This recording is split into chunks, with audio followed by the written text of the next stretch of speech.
Welcome to Once Upon a Sleep, where stories don't just entertain you, they gently guide you to sleep. Tonight, you'll drift through the quiet rise and fall of history, told slowly, softly, and without urgency, like a calm voice in the dark, helping your mind let go. This story follows the journey of the Great Depression, from the warm optimism of the 1920s through years of hardship and into a gradual, hopeful recovery. Along the way, you'll experience everyday life, small human moments, and the quiet resilience of people finding their way forward. So close your eyes, take a slow breath, and let the story carry you to sleep. Chapter 1. Before the Storm. Imagine, if you will, a sidewalk in the middle of America. It is the summer of 1925 and the concrete is warm beneath your shoes. The air smells of cut grass and motor oil and something sweet drifting from the bakery on the corner. Cinnamon, perhaps, or the yeasty warmth of bread just pulled from the oven. A streetcar clatters past. Somewhere a radio is playing, the tinny sound of a jazz orchestra spilling through an open window and dissolving into the afternoon. This is America in the middle of the 1920s. And it feels, to the people living in it, like a country that has finally arrived. The Great War, the war they were already calling the World War, because no one could imagine there would ever need to be a number after it, had ended 7 years ago. The boys had come home.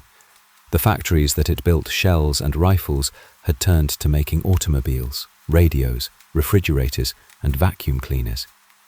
In the cities, new buildings were climbing higher every year, their steel skeletons wrapped in limestone and brick, reaching toward a sky that seemed, in those years, to have no ceiling at all.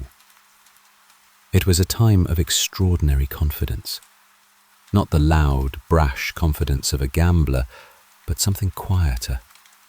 The steady belief of ordinary people that tomorrow would be a little better than today. A farmer in Nebraska looked out at his wheat and saw a good harvest coming. A young couple in Detroit signed the papers on their first automobile, a black Ford Model T that gleamed in the dealer's lot like a promise. An immigrant tailor in the garment district of New York City hung a freshly painted sign above his shop and stood back to admire the letters of his own name. Small dreams. That is what defined America in the 1920s for most of the people who lived there. Not the wild parties of the very rich, not the speakeasies or the stock tickers, but the small, warm, private dreams of people who believed they were building something that would last. And in many ways, they were right to believe it. The United States had emerged from the war as the wealthiest nation on earth. Its factories produced more steel, more automobiles, more electrical power than any other country. Its farms fed not only its own growing population, but much of Europe as well. For the first time in history, ordinary American families could afford things that had once been luxuries: a telephone, an icebox, a car of their own. The rhythm of daily life was changing in ways that felt exciting and modern and permanent. Consider for a moment what it meant to own a radio in 1925. You would have placed it in your living room, a handsome wooden cabinet with a cloth-covered speaker and a row of dials. In the evening, after supper, your family would have gathered around it the way previous generations had gathered around the hearth. You would have turned the dials slowly, listening to the static crackle and hiss until a voice emerged. A news announcer, a comedian, an orchestra playing from a ballroom in a city you had never visited. The world was coming into your home. Sitting in your armchair in Ohio or Kansas or Georgia, you could hear a singer performing in New York, a preacher speaking from Chicago, a baseball game being played 1,000 miles away. The distance between places was shrinking, and it felt like progress. By 1929, nearly half of all American families owned a car. Think about that.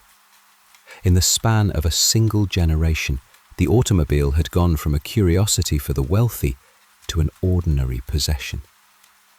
Roads were being paved across the countryside, connecting small towns to cities, farms to markets, families to one another. A man who had grown up travelling by horse and buggy could now drive his children to school, his wife to the department store, himself to a job 20 miles away. The landscape was being remade, and it was being remade by the choices of millions of individual people, each one pursuing a small, reasonable, personal ambition. The cities especially hummed with this energy. New York, Chicago, Detroit, Los Angeles. They were growing so fast that the maps had to be redrawn every few years. Skyscrapers were the cathedrals of the new age, their lobbies clad in marble and brass, their elevators lifting office workers 30, 40, 50 stories above the street. At night, the buildings blazed with electric light, and from a distance, they looked like enormous lanterns set against the dark. But America in the 1920s was not only a place of cities and factories, it was still, in many ways, a rural country. More than a quarter of the population lived on farms, and the rhythm of their lives was set not by factory whistles or office hours, but by the seasons. Planting in spring, tending through the long summer, harvesting in autumn, resting through the cold, quiet winter. The smell of turned earth, the sound of a rooster at dawn, the sight of a red barn against a grey November sky. These were as much a part of American life as the jazz clubs of Harlem or the trading floors of Wall Street. And yet, even in these golden years, not everyone shared equally in the prosperity. The 1920s were not roaring for everyone. Farmers, in particular, had been struggling since the end of the war. During the conflict, they had expanded their operations dramatically to feed the armies of Europe. They had bought new land, new equipment, new tractors, often on credit. When the war ended and European agriculture recovered, demand for American crops fell sharply, and prices fell with it. A bushel of wheat that had sold for over $2 during the war was worth less than $1 by the mid-20s. The farmers asked for help. A bill was introduced in Congress, the McNary-Haugen bill, that would have required the government to buy surplus crops and sell them abroad, preventing farmers from absorbing the losses alone. It passed Congress twice. President Calvin Coolidge vetoed it both times, saying he was resisting what he called the tyranny of bureaucratic regulation and control. The farmers went on struggling, and the nation, for the most part, did not notice. The cities were too bright, the future too promising, the new products too exciting for most Americans to look very carefully at the trouble gathering in the countryside. Coolidge himself was a man of very few words and even fewer interventions. He believed, sincerely and deeply, that the government governed best when it governed least. He slept 11 hours a night, napped most afternoons, and regarded the prosperity of the 1920s as proof that his philosophy was correct. When he announced in 1927 that he would not seek another term, he did so in a single sentence, handed to reporters on a slip of paper. The sentence was 10 words long. And so the country moved toward the end of the decade in a state of comfortable confidence. Herbert Hoover, the new president, was an engineer and a humanitarian, a man who had fed starving Europeans after the Great War, and who now promised that America was approaching a day when poverty itself would be banished from the nation. It was a bold promise, and in the summer of 1929, standing on that warm sidewalk with the smell of bread in the air and the sound of a radio drifting from an open window, it did not seem unreasonable. The country was busy. It was building. It was buying. It was dreaming. And the dreams were small enough to be believable. A house, a car, a shop with your name above the door, a child who might go to college. These were not fantasies, they were plans. And the people who made them had every reason to believe they would come true.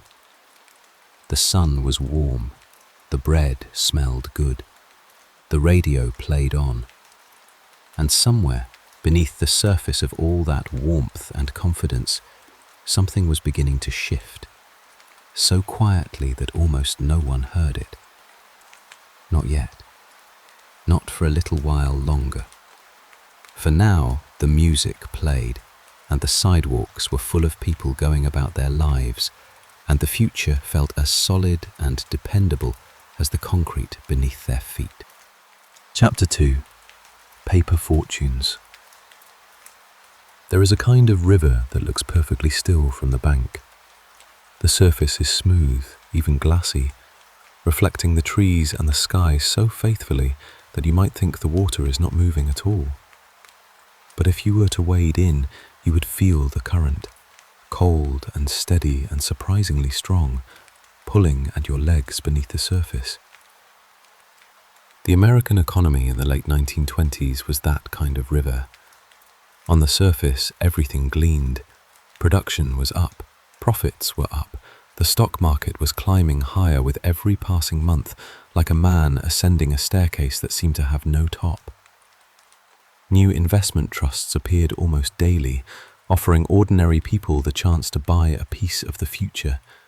And ordinary people, millions of them, were doing exactly that. Before the 1920s, the stock market had been mostly a place for the wealthy and the professional. Buying shares in a company was something bankers did, or industrialists, or the occasional speculator willing to take a risk. But after the war, something changed. The idea of investing, of owning a small piece of a large enterprise, began to spread through the middle class like a new fashion. A schoolteacher in Philadelphia, a dentist in Cincinnati, a clerk in a department store. People who had never thought about Wall Street before were now reading the financial pages of their newspapers and talking about stocks at the dinner table. By 1929, nearly 30 million American families had some connection to the stock market, in a nation of about 120 million people. Close to 1.5 million investors had accounts with the country's stock exchanges. It was no longer a club for the rich. It was becoming, or so it seemed, a democratic institution, a place where anyone with a little money and a little courage could participate in the nation's growth. And for a while, they were rewarded handsomely. A share of stock in Radio Corporation of America, one of the most popular investments of the decade, rose from $85 to over $400 in a single year. Investors who had bought early watched their modest savings multiply. The stories spread. A barber who had invested his tips, a widow who had put her late husband's insurance money into the market and doubled it. Everyone, it seemed, knew someone who was getting rich. But there was a problem with this bright picture, and it was hiding in plain sight. A great deal of the money being invested in the stock market was not money that people actually had. It was borrowed money. This is where the story requires a gentle explanation, because the mechanism that made the boom so spectacular was the same mechanism that would make the collapse so devastating. It was called buying on margin, and it worked like this. Imagine you want to buy a share of stock that costs $100. You believe the price will go up and you want to own that share, but you only have $10 in your pocket. So you go to a broker and the broker lends you the other $90. You put up your 10 The broker puts up 90, and together you buy the share. If the stock rises to $150 and you sell, you pay back the 90 you borrowed plus a little interest, and you keep the profit. You have turned $10 into nearly 50. It feels like magic. But if the stock falls, if it drops to $70 or $50, the magic turns dark. You still owe the broker $90. The share you bought is now worth less than what you borrowed to buy it. The broker will ask you to put up more money. This is called a margin call, and if you cannot, the broker will sell your stock at whatever price it can get, and you will have lost everything. Your $10, perhaps more.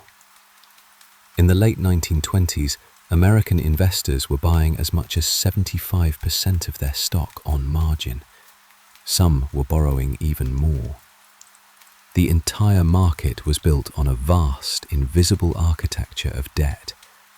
And because the market kept going up, the debt did not seem to matter. The borrowed money made more money, which could be borrowed against to make even more. It was a spiral that climbed and climbed, and from the outside it looked like prosperity. The investment trusts made it even more precarious. These were companies that existed for no other purpose than to buy stock in other companies. You could buy shares in a trust, and the trust would invest your money in the market. But the trusts themselves often borrowed heavily to make their investments, adding another layer of debt on top of the debt that individual investors had already taken on. Some of these trusts were built on almost nothing. One, called United Founders Corporation, had been created by a man who invested $500. By 1929, the trust's assets were listed at more than $680 million. Nearly all of it was paper. By the summer of 1929, some stocks were selling at 50 times their actual earnings. That is like paying $50 for a tree that produces $1 worth of fruit each year. The price made sense only if you believed the tree would grow larger and larger forever, producing more and more fruit every season without limit. And a remarkable number of people believed exactly that. Meanwhile, far from Wall Street, the current beneath the surface was growing stronger. The farmers were still struggling. Crop prices remained low. Rural banks, small institutions that served farming communities, were failing at a rate of about 70 per year throughout the 1920s. Each failure a small, local catastrophe that barely registered in the national newspapers. Families lost their savings. Towns lost their banks, and the trouble spread quietly outward like cracks in a pane of glass. Consumer spending, too, was beginning to slow. The great wave of new products, cars, radios, appliances, had lifted the economy through most of the decade. But by the late 20s, most people who could afford these things had already bought them. The market for new automobiles was softening. Housing construction had been declining since 1925. The factories that made these products had not slowed their output, and warehouses were beginning to fill with goods that no one was buying. There was another problem, quieter still, and it had to do with money itself. Throughout the 1920s, the Federal Reserve, the institution responsible for managing the nation's money supply, had been keeping interest rates low and credit easy, making it simple for banks to lend and for people to borrow. This flow of easy money had helped fuel the boom, the construction, the consumer spending, and above all, the stock market. But it had also created a kind of dependency. The economy had grown accustomed to cheap money the way a body grows accustomed to a stimulant. When the stimulant was reduced, the body would feel the withdrawal. And there was one more thread in this tangle, one that stretched across the Atlantic. The treaty that had ended the Great War required Germany to pay enormous reparations to France and Britain, more than $30 billion. Germany devastated by the war, could not pay.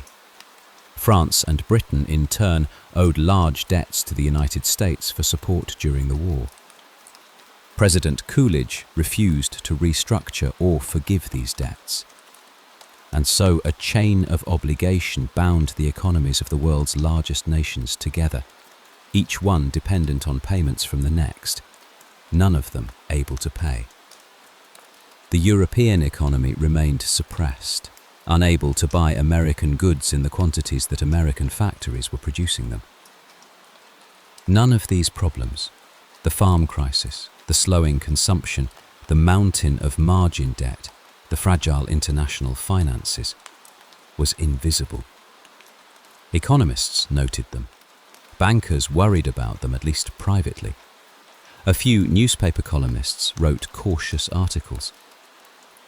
But the market kept rising, and the rising market made the warnings easy to ignore. In the autumn of 1929, the economist Irving Fisher, one of the most respected minds in the country, declared that stock prices had reached what appeared to be a permanently high plateau. It was a reasonable-sounding statement from a brilliant man. It would become one of the most famously wrong predictions in the history of economics. The river looked still. The surface reflected a beautiful sky, and beneath it, the current was running fast now, pulling towards something that no one, or almost no one, could see. Not yet, but soon. Very soon. Chapter 3. The days the music stopped. There is a particular quality to autumn light. It comes in lower than summer light, more golden, more slanted, and it makes everything it touches look sharper and more defined. The edges of buildings, the veins of a leaf, the lines on a person's face. In October, the light seems to say, "Look carefully. Everything is about to change." In the first weeks of October 1929, the light fell across the stone facades of Lower Manhattan and through the tall windows of the New York Stock Exchange, where men in dark suits stood in clusters on the trading floor, watching the numbers on the big board with an attention that had, in recent days, grown tighter and more anxious. The market had been unsteady since early September. After reaching its highest point on September 3rd, the day after Labor Day, when the shrewder traders returned from their summer holidays and took a hard look at the numbers, it had begun to drift downward. Not dramatically, not in a way that made headlines, but enough that the men who spent their days reading the ticker tape could feel something shifting, the way a sailor feels a change in the wind before the clouds appear. September passed. The drift continued. There were rallies, days when the market recovered some of its losses and the mood on the floor lightened, but each rally seemed a little weaker than the last, like waves losing their strength as the tide goes out. Then came October. On Monday, October 21st, the ticker tape, the long ribbon of paper that recorded every transaction on the exchange, fell behind for the first time. The machine that printed the tape could not keep up with the speed of the selling. Prices were dropping faster than the technology could record them, which meant that brokers and investors looking at the tape were seeing prices from minutes ago, not prices from now. They were making decisions based on a picture that was already out of date. The effect was disorienting, like trying to drive while looking in the rearview mirror. Margin calls began going out by telegram that Saturday. Investors who had bought stocks with borrowed money were being told to put up more cash or have their shares sold. Many of them did not have more cash. They had put everything they had into the market, trusting that the market would keep going up. Now they sat in their living rooms or their offices, holding a telegram that said, in the clipped language of finance, that they might lose everything. Thursday, October 24th. The day that would come to be known as Black Thursday. Imagine the trading floor of the New York Stock Exchange that morning. It is a vast room, high-ceilinged, with tall arched windows that let in the autumn light. Hundreds of men are crowded together, standing at horseshoe-shaped trading posts, each post assigned to a different group of stocks.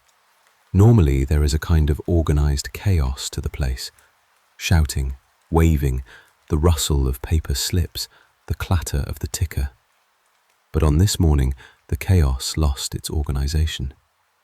In the first hour of trading, prices began to fall. Not a drift this time, but a slide. Then a plunge. Sell orders poured in from across the country, from investors watching the ticker in brokerage offices in Boston and Chicago and San Francisco, from farmers and shopkeepers and dentists who had put their savings into the market and now, seeing the numbers fall, wanted desperately to get out before they lost everything. By 11 o'clock in the morning, the market had lost nearly 2% of its total value. The ticker was running more than an hour behind. Investors calling their brokers could not find out what their stocks were actually worth. Some simply told their brokers to sell at any price. The selling fed on itself. Each wave of sales drove prices lower, which triggered more margin calls, which forced more sales, which drove prices lower still. Outside the exchange, a crowd was gathering on Broad Street. They stood quietly, looking up at the building as though its stone walls might tell them something. Police officers were called. The crowd grew. There was no shouting, no panic in the street, just a strange, almost reverent silence, as though everyone was listening for something they could not quite hear.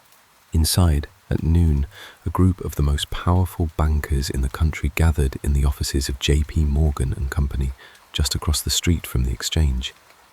They agreed to pool their resources and buy stocks to stop the bleeding with a show of confidence. When word of the bankers' intervention spread to the trading floor, the selling slowed. Prices stabilized.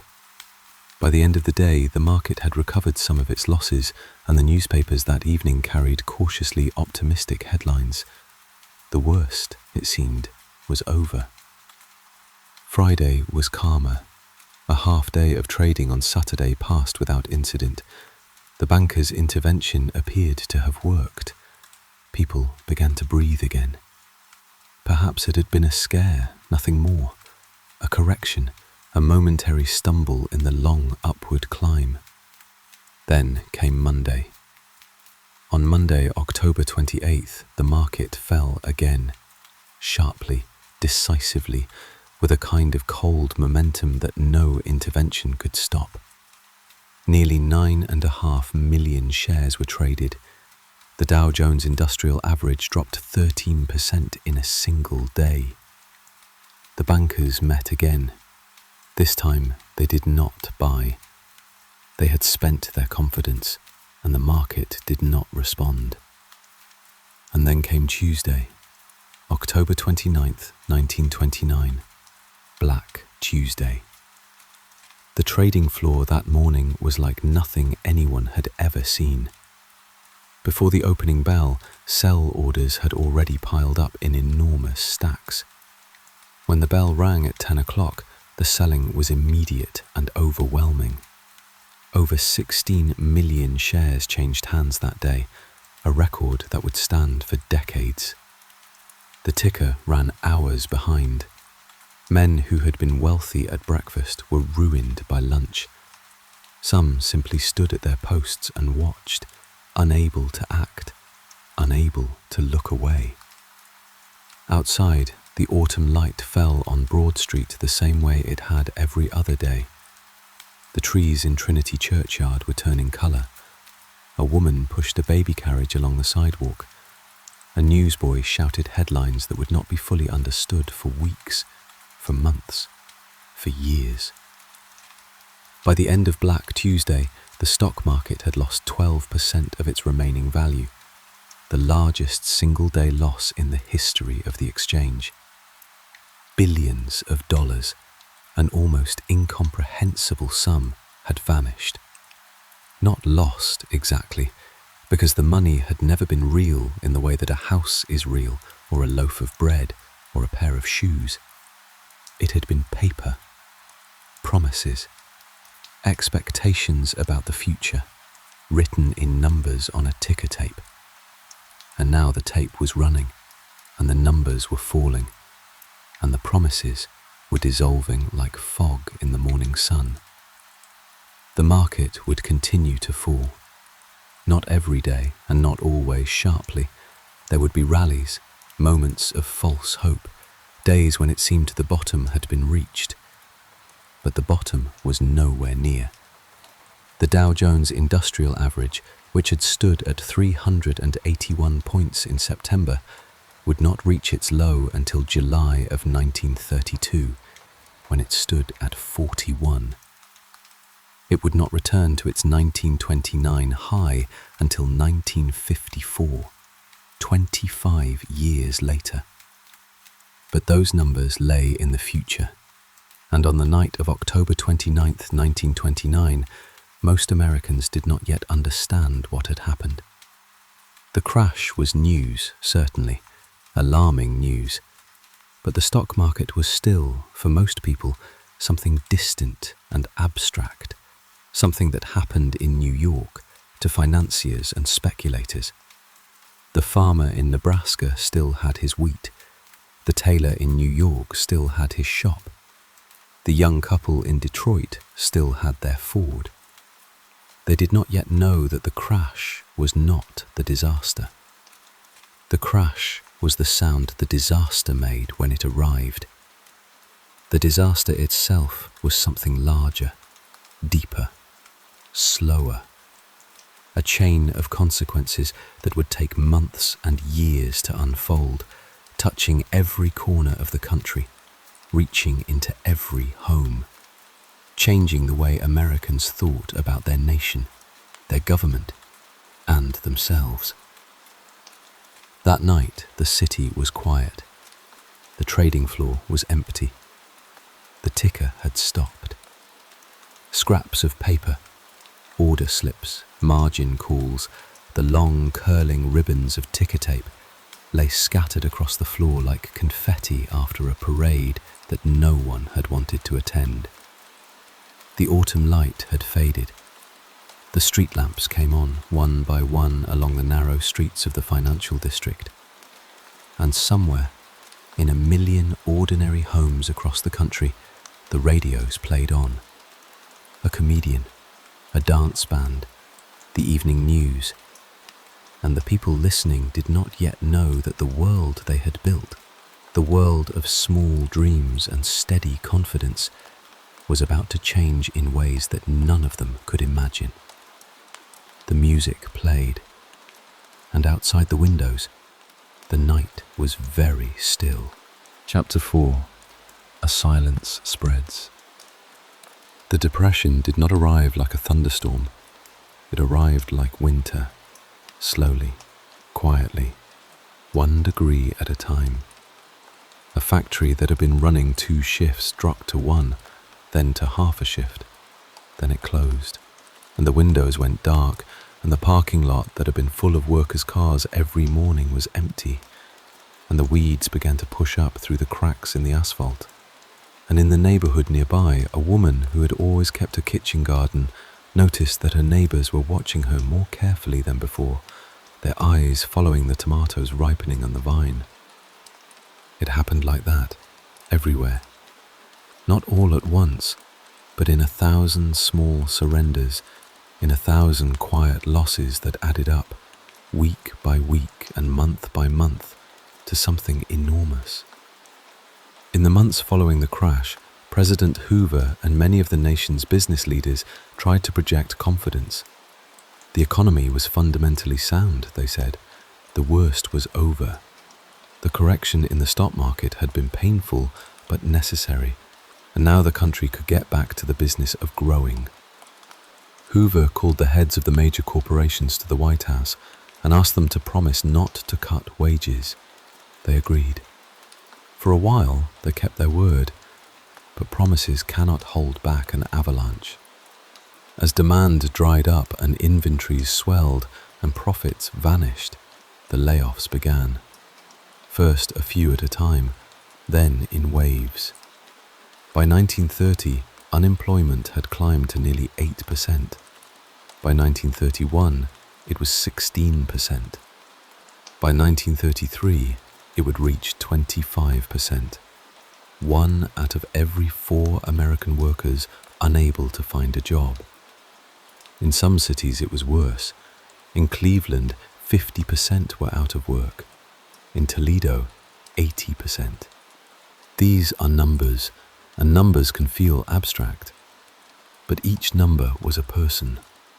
Each person had a name, a home, a family, a particular way of folding a newspaper, a favorite chair, a child who needed shoes. The banks were the first institutions to buckle. In the 1920s, about 70 banks had failed each year, mostly small rural banks serving farming communities. After the crash, the number soared. In the 12 months following Black Tuesday, over 700 banks closed their doors. By 1933, another 4,000 would follow. When a bank failed, there was no insurance, no safety net, no way to recover what had been lost. A family that had spent years saving for a house, for a child's education, for the quiet security of old age, could lose everything in a single afternoon. The money was simply gone, as though it had never existed. The bank runs became a kind of terrible ritual.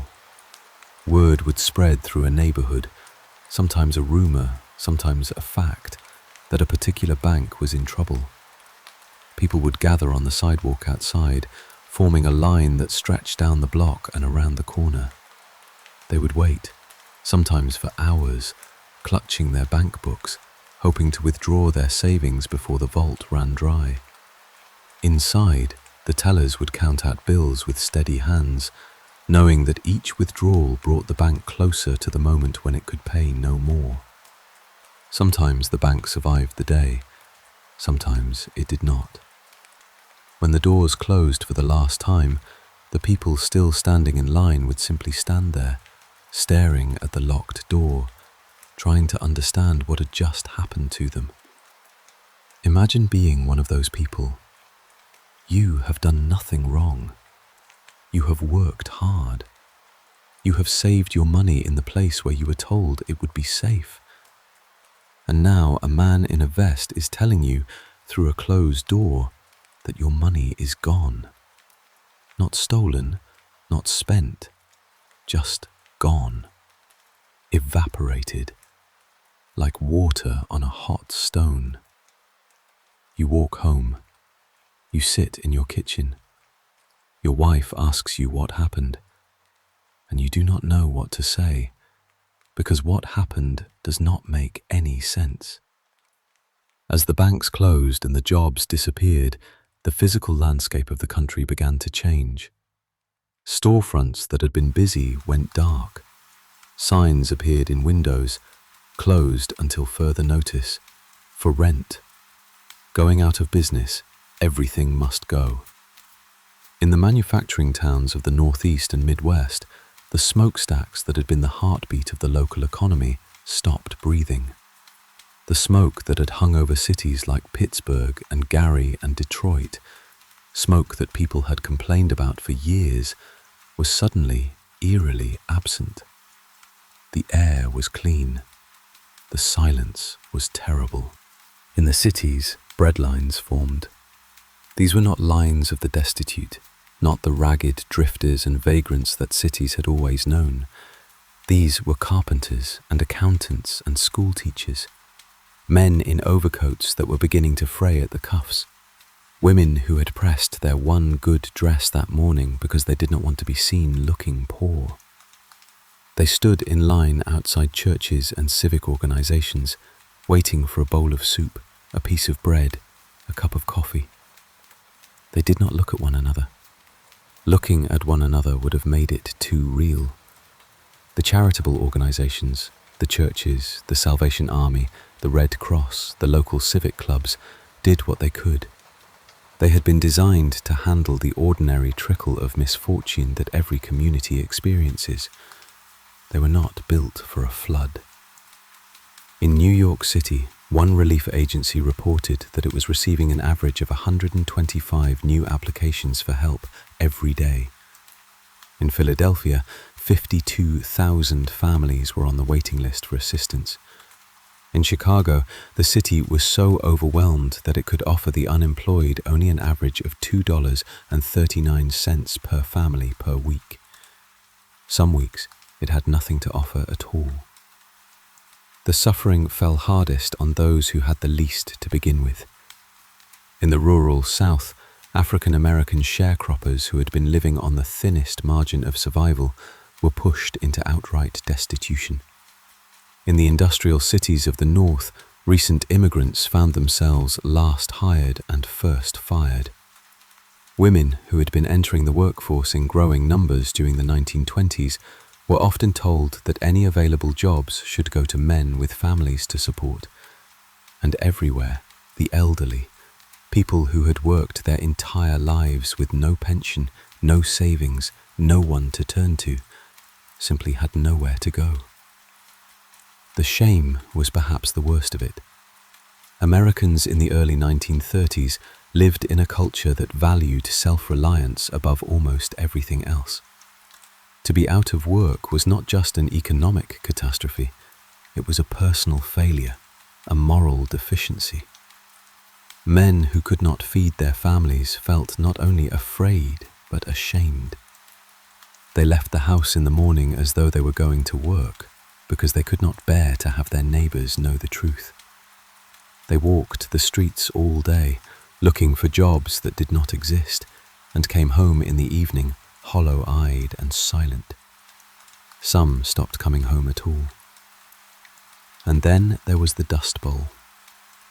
In 1930, a drought settled over the Great Plains, the vast, flat heartland that stretches from the Dakotas to Texas. The rain stopped, the sun bore down, and the topsoil, which had been ploughed and reploughed for decades, loosened from the earth and began to blow. The wind picked it up and carried it in enormous clouds, clouds so thick and dark that they blotted out the sun at noon. They called them black blizzards. On the worst days, you could not see your hand in front of your face. The dust got into everything, into the houses through the cracks around doors and windows, into the food, into the lungs of children and old people and livestock. It drifted against fences and barns like snow. The dust storms made farming impossible across hundreds of thousands of square miles. Families that had worked the same land for generations watched their fields blow away. The cattle died, the crops died, the wells ran dry. And so the people left. They loaded what they could into trucks and automobiles and headed west, toward California, toward the promise of green fields and steady work and a new beginning. They were called Okies, regardless of where they actually came from, and they travelled in long, slow convoys along Route 66, their vehicles piled high with mattresses and cookware and children, looking for a place that would have them. Most of them did not find what they were looking for. California was suffering too. The farms were there, the orchards were there, but so were thousands of other desperate families, all competing for the same meagre wages. The Okies camped in roadside ditches and under bridges. They were met with suspicion, hostility, sometimes violence. Signs appeared at the California border. Okies go home. But they had no home to go to. The dust had taken it. By the end of 1932, the American economy had lost nearly half its value. Industrial production was down by more than 50%. More than 5,000 banks had failed. Unemployment was approaching 13 million. And in every town, in every city, in every rural crossroads, the silence was spreading. The silence of factories that had stopped, of stores that had closed, of families that had run out of words to say to each other, because the only word left was a question no one could answer. What do we do now? The country waited. The winter came on, and in the quiet, something was stirring. Not hope, not yet, but the exhaustion of patience. The slow realization that the old answers were not going to work, that the old leaders did not know what to do, and that perhaps it was time for something new. But that is a story for another chapter. For now, the wind blew across the empty plains, and the bread lines grew longer, and the people stood in them with their collars turned up against the cold, and they waited. Chapter 5. The Man Who Believed in Order. There is a kind of person who believes that every problem has a solution, that every system can be made to work, that the world, if approached with sufficient intelligence and diligence, will yield to reason. Herbert Hoover was that kind of person, and the Great Depression was the problem that would not yield. To understand Hoover, to understand why a man of such extraordinary ability could fail so completely in the face of the country's greatest crisis, it helps to know where he came from. He was born in 1874 in a small Quaker community in West Branch, Iowa. His father was a blacksmith. The house was modest, 2 rooms, a cook stove, a vegetable garden out back. The Quakers who raised him believed in hard work, plain living, and the idea that a person who was blessed with success owed a debt of service to the world. They were not cold people, but they were reserved. Emotions were kept tidy, like a well-ordered pantry. Young Bert, that was what his family called him, learned early that feelings were private things, best expressed through action rather than words. His father died when Bert was 6. His mother died before he was 10. After that, the boy was passed among relatives, from Iowa to Oregon, always the guest in someone else's home, always careful not to be a burden. He learned to make himself useful. He learned to keep his needs small. He learned that if you wanted something, you worked for it, because no one was going to give it to you. These were not bitter lessons. They were simply the facts of his world, and he absorbed them the way a young tree absorbs the rain. Silently, completely, turning them into the structure that would hold him upright for the rest of his life. He went to Stanford University as a member of its very first class, working his way through as a clerk and a labourer. He studied geology and engineering. He was not a brilliant student, but he was a relentless one. After graduation, he entered the mining industry and travelled the world: Australia, China, Burma, Russia, South Africa, bringing order to mines and operations in some of the most remote places on Earth. By the time he was 40, he was a millionaire many times over. He had the opinion, which he stated plainly, that if a man had not made $1 million by the age of 40, he was not worth much.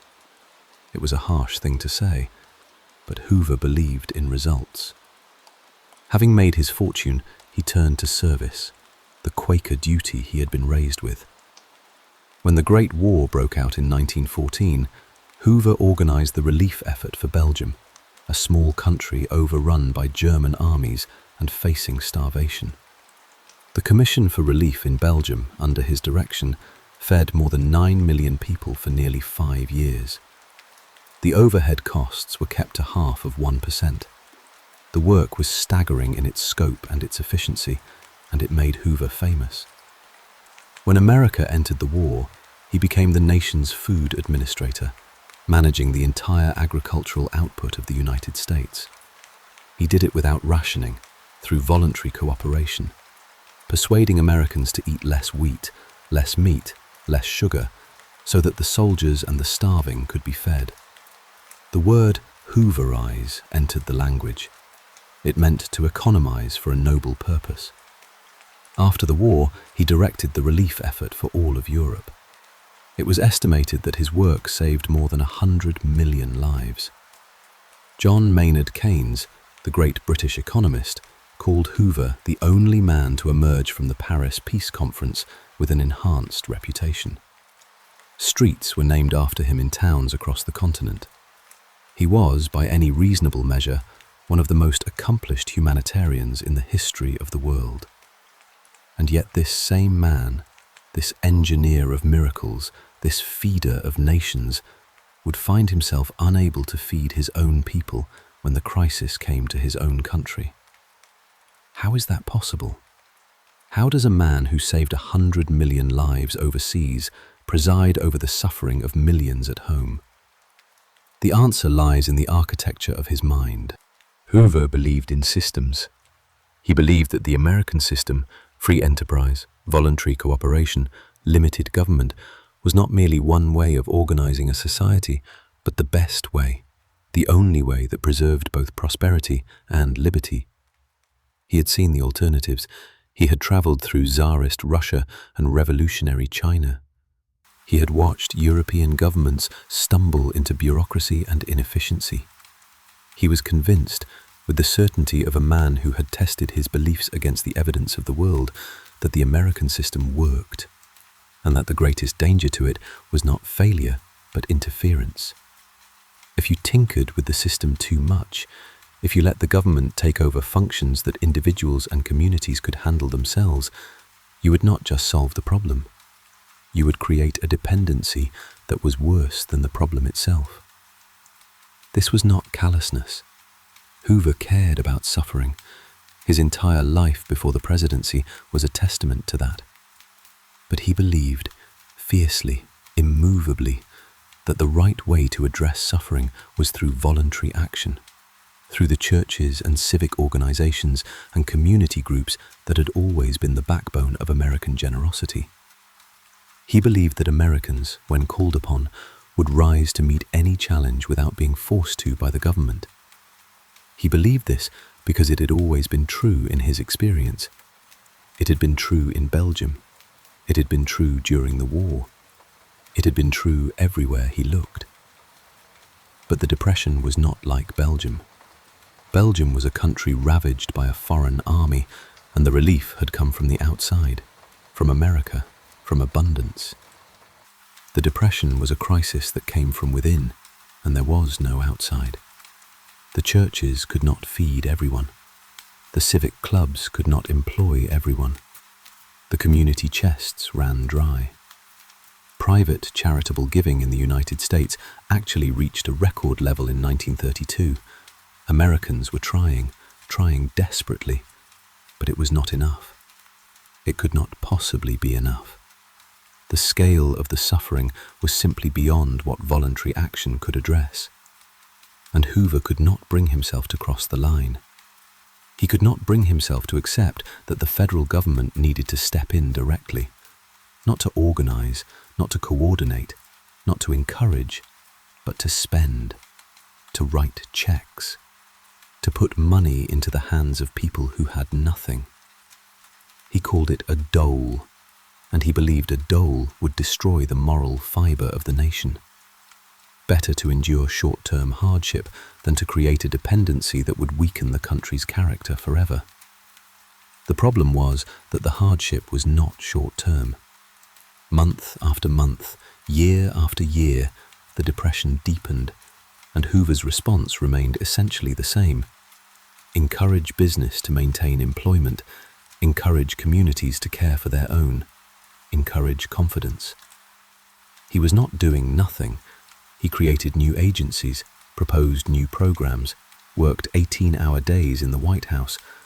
But what he was doing was not working, and he could not bring himself to do the one thing that might have helped, to abandon his principles and spend money the government did not have, on programs that his philosophy told him were wrong.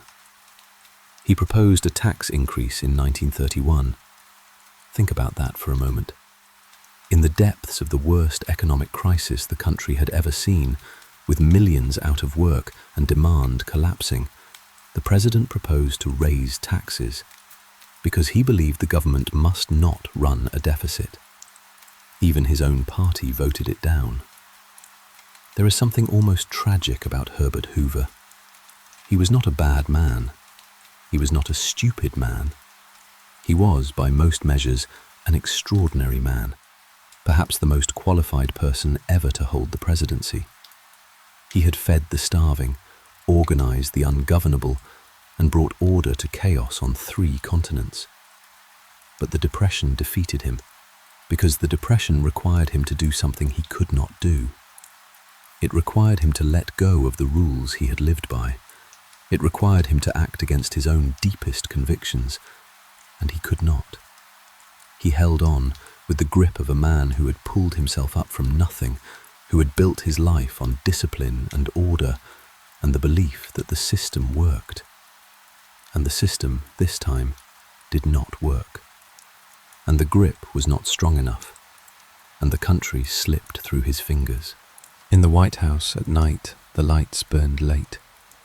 Hoover sat at his desk, reading reports, writing memos, studying the numbers that grew worse with every passing week.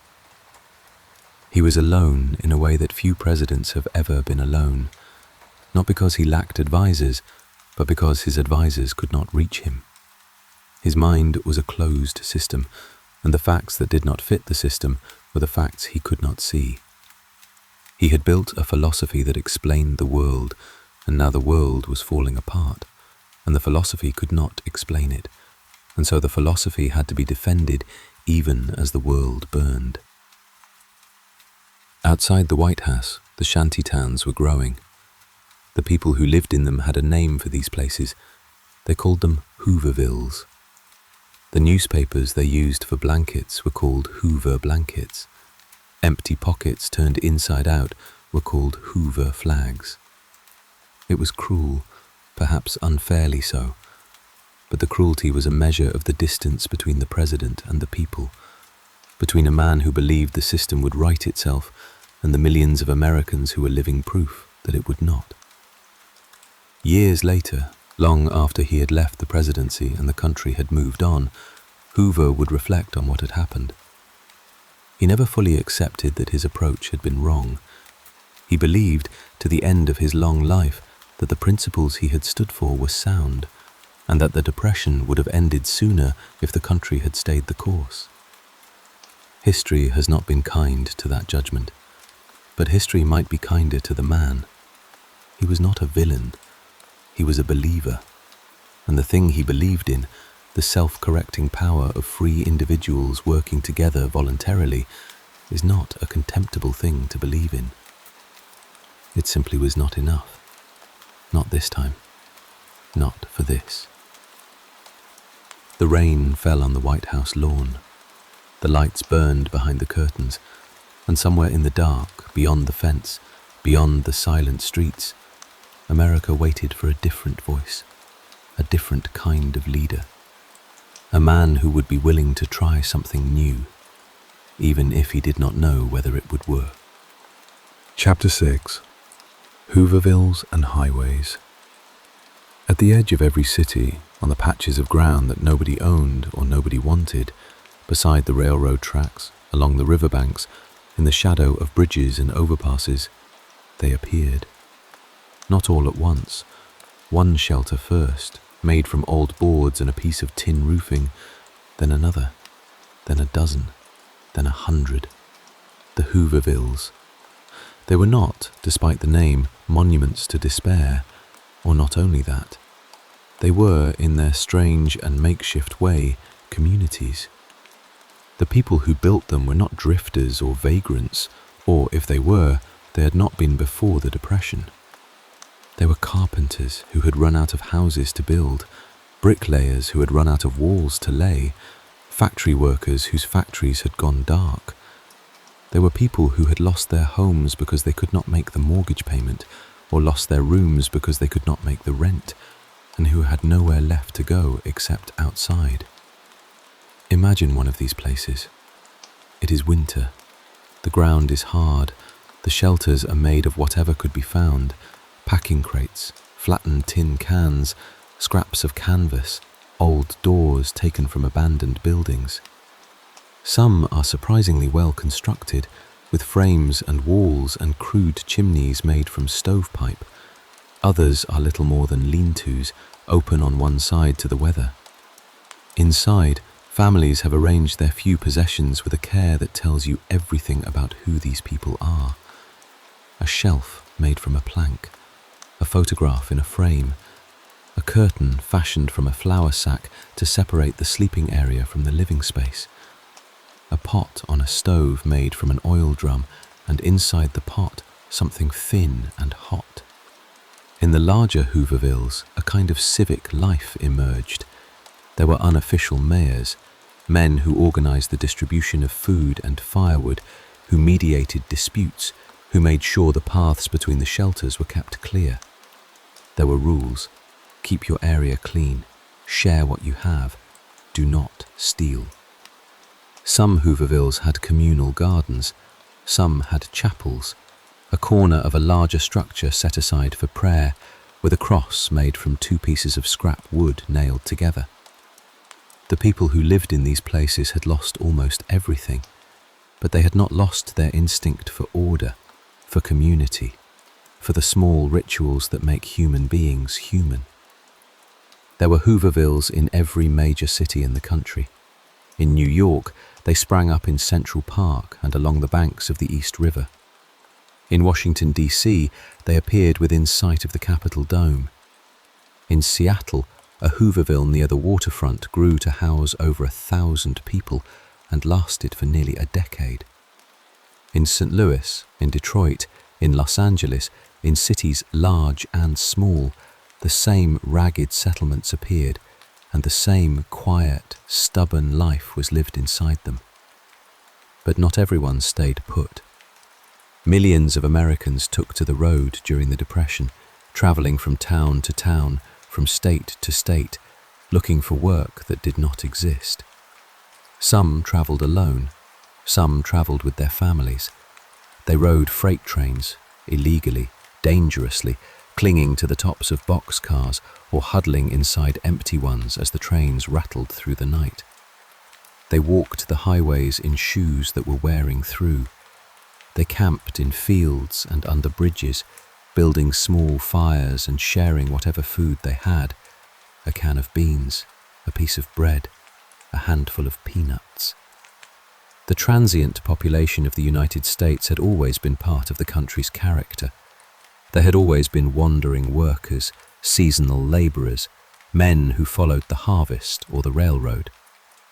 But during the Depression, the numbers swelled to something unprecedented.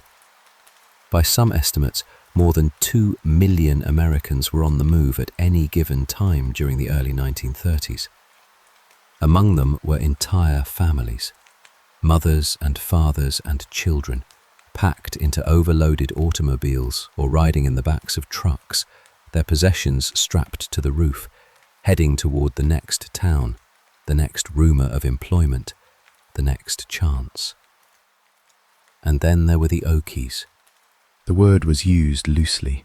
It meant anyone who came from the Dust Bowl states, from Oklahoma and Texas and Kansas and Nebraska, from the great dried-out heart of the continent where the wind had stripped the land to bone. They came west in their thousands, following Route 66 across the desert, arriving in California with their trucks loaded and their hopes high and their money gone. They had heard that California was a land of plenty, that the orchards were thick with fruit and the farms needed hands. Some of this was true, but what was also true was that for every job available, there were a dozen families competing for it, and the wages being offered were barely enough to survive on. The Okies settled in labor camps along the edges of the great agricultural valleys, the San Joaquin, the Imperial, the Sacramento. They lived in tents and lean-tos and the backs of their trucks. The camps had no running water, no sanitation, no medical care. Children went barefoot, babies were born on dirt floors, and the local residents, Californians who were themselves struggling through the Depression, looked at the newcomers with a mixture of pity, suspicion, and resentment. The Okies were willing to work for almost nothing, which drove wages down for everyone. They were outsiders, strangers, people with dust in their clothes and unfamiliar accents. They were not welcome. Yet they stayed. They stayed because there was nowhere else to go. The land they had left was dead. The banks had taken the farms. The wind had taken the soil. They stayed, and they worked when they could, and they endured what they had to, and they raised their children in the camps and told them that things would get better, because that is what people tell their children when they have nothing else to give them. There is a particular kind of dignity that belongs to people who have lost everything except their sense of who they are. You could see it in the Hoovervilles and on the highways and in the camps. A man shaving by the side of the road, using a piece of broken mirror propped against a fence post. A woman brushing her daughter's hair on the steps of a shelter made from packing crates. A family sitting down to a meal of boiled potatoes and saying grace before they ate, because the habit of gratitude does not require abundance. These were not heroic gestures. They were simply the gestures of people who refused to stop being themselves, even when the world seemed determined to take everything away. At night, in the Hoovervilles and the roadside camps, the darkness was very wide. The cities glowed faintly on the horizon. The stars burned overhead with a clarity that people who lived in houses with electric lights rarely saw. Sometimes, in a camp or a Hooverville, someone would bring out a guitar or a harmonica, and there would be music. Not grand music, not performance, just the sound of a song drifting through the cold air. Ballads about working and travelling and losing and holding on. Songs that the grandparents had sung and their grandparents before them. Old songs, carried west across the plains and the mountains and the desert, arriving here at the edge of the continent, at the edge of everything. The fire burned low. The children slept. The adults sat close together, their faces lit by the last of the embers, and they listened to the music, and they did not speak. There was nothing to say that the music did not already know. The song carried the sorrow and the stubbornness and the strange, persistent tenderness of people who have been knocked down and have decided, without making a conscious decision about it, to get up again. Not tomorrow, not with a plan, just eventually, sometime, when the time comes. The harmonica played on, the stars turned slowly overhead, and somewhere, on a highway in the dark, another family was moving, headlights cutting a narrow path through the night, the children asleep in the back seat, the parents staring ahead at the road, watching for the lights of the next town, wondering if this would be the place, the one where the answer was waiting. The road unwound before them. The night was very quiet, and they drove on. Chapter 7. The Bonus Army. In the spring of 1932, a small group of veterans in Portland, Oregon made a decision. They would go to Washington, not to visit, not to sightsee. They would go to ask their government for something they had been promised, a bonus for their service in the Great War, a payment that Congress had agreed to make but had deferred until 1945. The veterans could not wait until 1945. They were hungry now. They called themselves the Bonus Expeditionary Force, a quiet echo of the American Expeditionary Force, the name they had carried in France 14 years earlier when they were young and the country had called them heroes. Now they were middle-aged men in worn clothes, and the country seemed to have forgotten them. They climbed aboard freight trains heading east, subsisting on handouts and the kindness of strangers in the towns they passed through, and they began the long, slow journey across the continent toward the capital. The idea spread. From Ohio and Pennsylvania and Alabama and Texas, from small towns and factory cities and farming communities, other veterans heard about the march and decided to join. They traveled by boxcar and by automobile and on foot. Some brought their wives and children. By the time the first groups arrived in Washington in late May, the trickle had become a river. By June, more than 20,000 veterans and their families had gathered in the capital. They needed somewhere to stay, and they found it on the Anacostia Flats, a marshy, low-lying area across the river from the city proper, within sight of the Capitol dome. There, on the muddy ground, they built a camp. It was, in its way, another Hooverville, but this one was different. These men knew how to build things. They had been soldiers. The shelters were orderly, arranged in rows along cleared paths. There were latrines, a commissary, even a barber shop. An American flag flew from a pole at the center of the camp. The veterans policed themselves. They held roll call each morning. They sang the old songs from the war, and they waited. Imagine this camp on a summer evening. The heat of the day is fading. The Potomac glitters in the distance. Children are playing between the rows of shelters, running, chasing each other, their laughter carrying across the flats. A woman is hanging laundry on a line strung between two poles. A man is sitting on an overturned crate, reading a newspaper. Somewhere, a group of veterans is gathered around a small fire, talking quietly, passing a canteen of water between them. Behind them, across the river, the white dome of the Capitol glows in the last of the daylight. It is beautiful, and it is strange. These men who fought for their country camped at its doorstep, waiting to be heard. The House of Representatives heard them. In June, a bill for the immediate payment of the bonus passed the House. The veterans gathered at the Capitol building, filling the grounds, sitting on the steps, standing in the summer heat, waiting for the Senate to vote. When word came that the Senate had defeated the bill, a murmur went through the crowd. Not anger exactly, but something deeper and quieter, the sound of a hope being carefully set down. The men did not riot. They did not rush the building.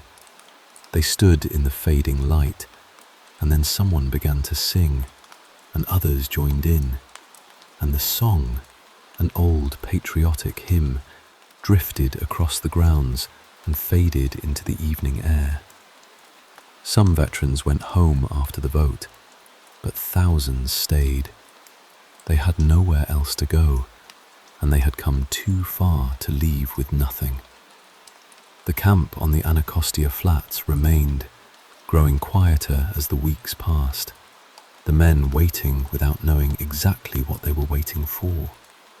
Congress adjourned for the summer.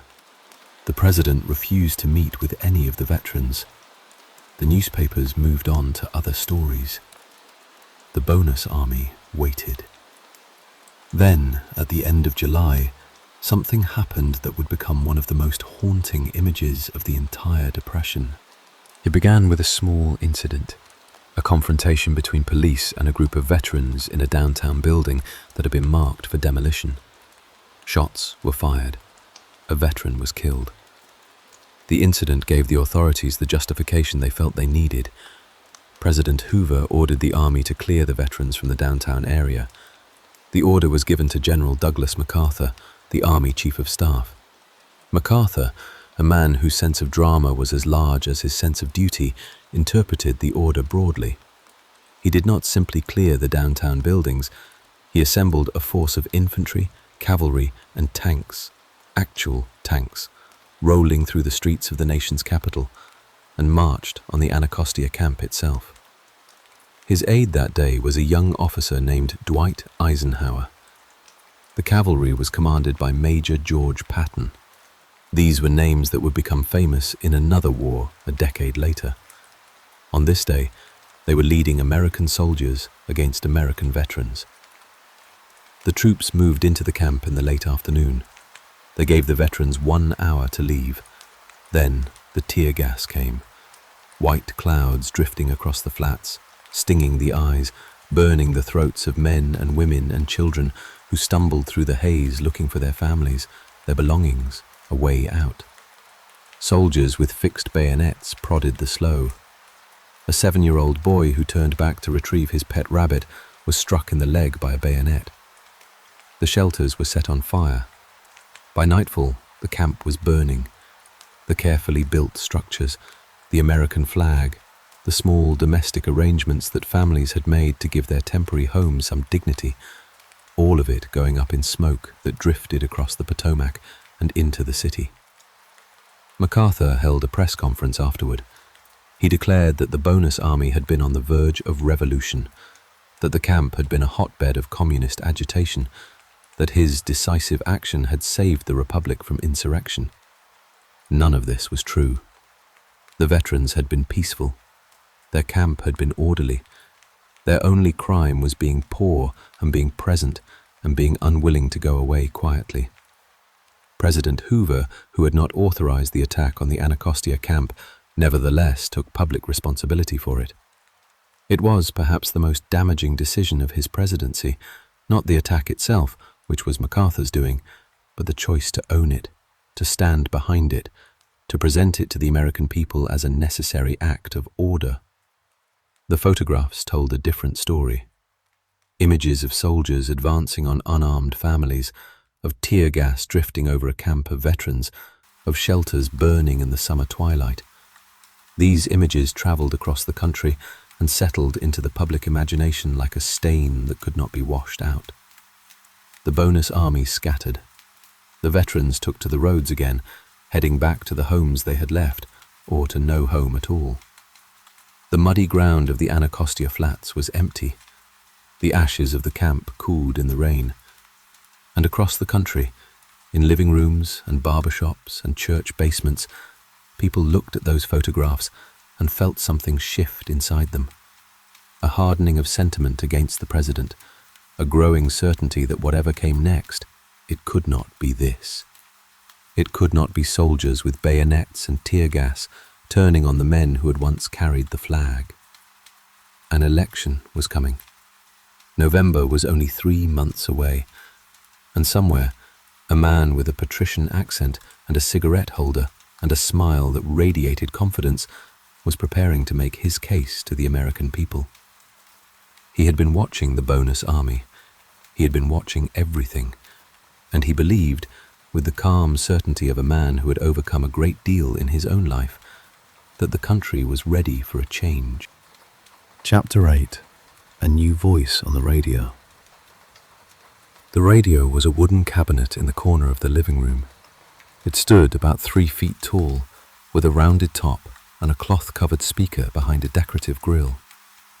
The dial was marked with numbers that corresponded to stations, and when you turned it, the needle moved across a band of amber light, and the sounds of the world, distant, crackling, strangely intimate, came into your home. In the autumn of 1932, the voice that came through that speaker most often belonged to a man named Franklin Delano Roosevelt. And the voice itself, warm, unhurried, patrician but not cold, confident but not arrogant, was as much a part of his appeal as anything he said. It was the voice of a man who sounded as though he was sitting across the table from you, speaking directly to you, not at you. It was the voice of a man who sounded like he believed things could get better, and who wanted you to believe it too.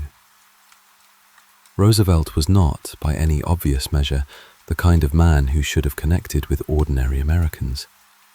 He was born wealthy, raised on a Hudson River estate, educated at Groton and Harvard and Columbia Law School. His family traced its lineage back to the earliest days of the Republic. He had never known poverty, never known hunger, never stood in a bread line or worried about making rent. He was, by background and breeding, a member of the class that many Depression-era Americans blamed for their misery. And yet there was something about him, something in the tilt of his chin, the set of his jaw, the way his eyes crinkled when he smiled, that made people trust him. Part of it was the disability he carried with such determined grace. In 1921, at the age of 39, Roosevelt had been struck by polio. The disease left his legs permanently paralyzed. He would never walk unaided again. For a man of his background, a man who had been a champion sailor, a vigorous sportsman, a politician whose style depended on physical energy and charm, the paralysis was a catastrophe. It might have ended his public life. Many people assumed it had. But Roosevelt refused to disappear. For 7 years he worked to rehabilitate himself, spending months at a time at a small resort in Warm Springs, Georgia, exercising in the mineral waters, rebuilding what strength he could. He learned to stand with the aid of heavy steel braces locked at the knee. He learned to walk, or to give the appearance of walking, by gripping the arm of a companion with one hand and a cane with the other, swinging his hips forward in a lurching motion that required enormous effort but, from a distance, looked almost natural. He learned to enter a room in a way that drew attention to his smile rather than his legs. He learned to project, with every gesture and every word, an image of vitality and confidence that was, in part, an act of will so sustained and so complete that it became indistinguishable from the man himself. The polio had changed him. The people who knew him before and after agreed on this point, even if they disagreed on how. Before the illness, Franklin Roosevelt had been charming, ambitious, and a little shallow. A handsome young man from a great family, skating on the surface of politics with more style than substance. The paralysis gave him something he had lacked: depth. It gave him patience. It gave him empathy, or at least a new capacity for it. He had suffered.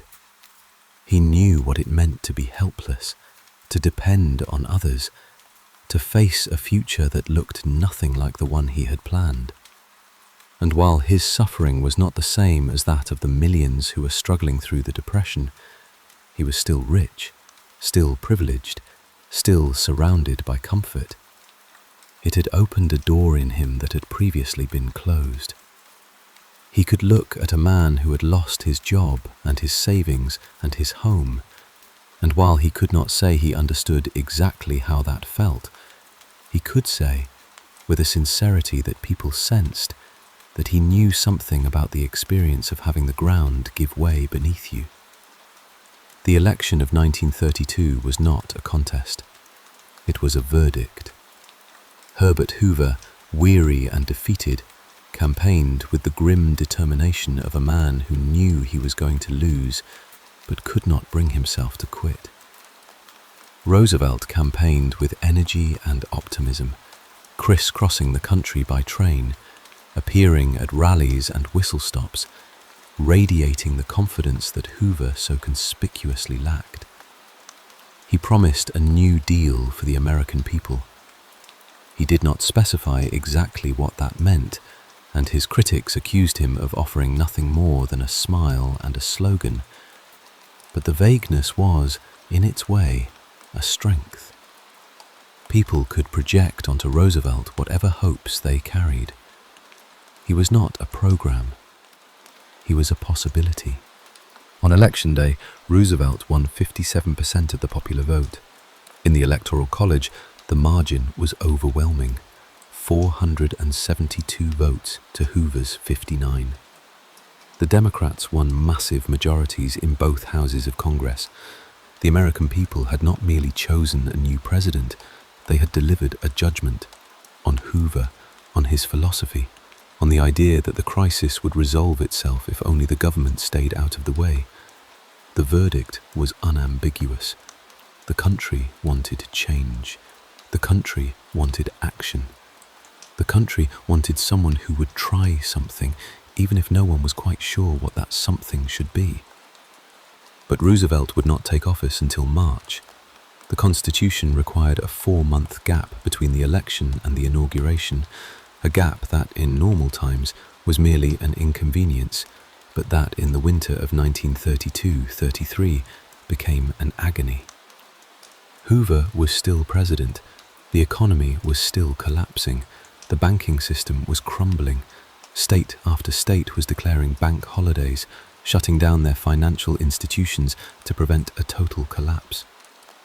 By the time Roosevelt was inaugurated on March 4, 1933, virtually every bank in the United States was closed. The nation's financial system had simply stopped. Inauguration Day, March 4th, 1933. A cold, overcast Saturday in Washington. Roosevelt stood at the podium on the east front of the Capitol, his legs locked in their steel braces, his hand on the old family Bible, and took the oath of office. Then he turned to face the crowd, a vast sea of faces, 100,000 people standing in the cold, looking up at the new president with an expression that was not quite hope and not quite desperation, but something in between, something that said, "We have given you this, now show us what you can do." And Roosevelt spoke. His voice carried through the loudspeakers and across the crowd and out over the radio waves into millions of American homes, into the farmhouses and tenements and Hoovervilles, into the kitchens where families sat around the wooden cabinet with the amber dial, listening. He told them that the only thing they had to fear was fear itself. He told them that the nation was not ruined, that its resources were abundant, that the problem was not material but spiritual, a failure of leadership, a paralysis of will. He told them that he would act, and act quickly. He told them that if Congress would not help him, he would ask for emergency powers to fight the Depression the way a president would fight a foreign invasion. The words were bold, the voice was calm, and somewhere in the sound of that voice, in its steadiness, its warmth, its absolute refusal to be afraid, something in the country began to shift. Not the economy, not yet, but something older and more fundamental than the economy. The belief that someone was in charge, that someone cared, that someone was willing to do something besides wait. That night, in living rooms across the country, people turned off their radios and sat for a moment in the silence. Some of them had been listening with their eyes closed, the way you listen to music. Some had been holding the hands of the person sitting beside them. Some had been crying quietly, not from sadness, but from something harder to name. The relief of hearing a voice that sounded like it came from someone who understood, someone who was not afraid, someone who was going to try. The fire in the stove ticked and settled. The wind pressed against the windows, and in Washington, the new president sat in a wheelchair in the White House, already working, already planning, already assembling the team that would begin the very next morning to remake the relationship between the American government and the American people. The radio was dark now. The amber light had faded, but the voice lingered. It would linger for 12 years, through crisis and recovery and war and death. And it would become, for an entire generation, the sound of the country talking to itself, reassuring itself, holding itself together. For now, on this first night, it was simply the sound of a beginning, a new voice, a new day, and the country, exhausted and frightened and ready for something different, leaned toward it the way a cold person leans toward a fire. Chapter 9. 100 Days. The morning after the inauguration, Franklin Roosevelt went to work, and for the next 100 days, the government of the United States moved with a speed and a purpose that no one had ever seen before, not in peacetime, and perhaps not even in war. The first problem was the banks. On the day Roosevelt took office, the nation's banking system had effectively ceased to function. Banks in almost every state had been closed by their governors to prevent catastrophic runs. People could not withdraw their savings. Businesses could not make payroll. Checks were worthless. The machinery of everyday commerce, buying groceries, paying rent, depositing a paycheck, had ground to a halt. The country was, in the most literal sense, out of money. Roosevelt's first act as president was to declare a national bank holiday. Every bank in the United States was ordered closed for 4 days. During that time, teams of government examiners would inspect each bank's books and decide which ones were healthy enough to reopen and which were beyond saving. The healthy banks would be allowed to resume business, backed by the full faith of the federal government. The others would be shut down permanently. It was a bold move, and it required an almost reckless act of faith, not just from Roosevelt, but from the American people. The president was asking the nation to trust him. He was asking people who had lost their savings, who had seen their neighbors' banks fail, who had every reason to be terrified of what would happen next, to believe that when the banks reopened, their money would be safe. He was asking them to believe this on no evidence other than the sound of his voice. On the evening of March 12th, 8 days after his inauguration, Roosevelt delivered the first of what would become known as his fireside chats. Imagine the scene. It is a Sunday night. In homes across the country, families have gathered around the radio. The children have been called in from playing. The dog has settled on the rug. Someone has turned the dial to the right station, and now the room is quiet, waiting. And then the voice comes on. Not the voice of a politician making a speech, but the voice of a neighbor explaining something complicated in simple terms. Roosevelt talked about banks. He explained what a bank does, how it takes deposits and lends them out, how it cannot keep all of its money in the vault at once, how a run on a bank creates the very crisis it fears.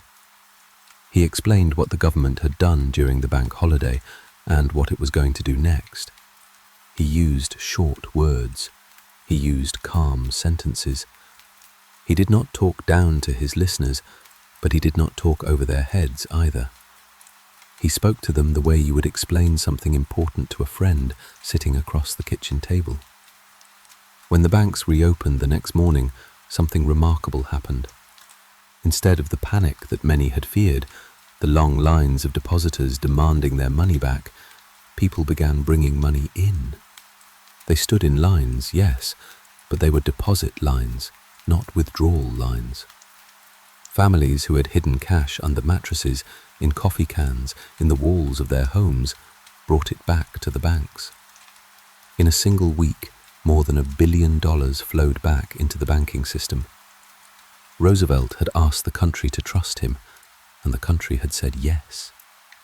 It was the first victory, and it set the tone for everything that followed. Over the next 100 days, Roosevelt and his allies in Congress passed more significant legislation than any president before or since had managed in a comparable period. The laws came so fast and covered so much ground that even the people writing them sometimes lost track of the whole. They were not working from a master plan. Roosevelt had no grand ideology, no unified theory of economics.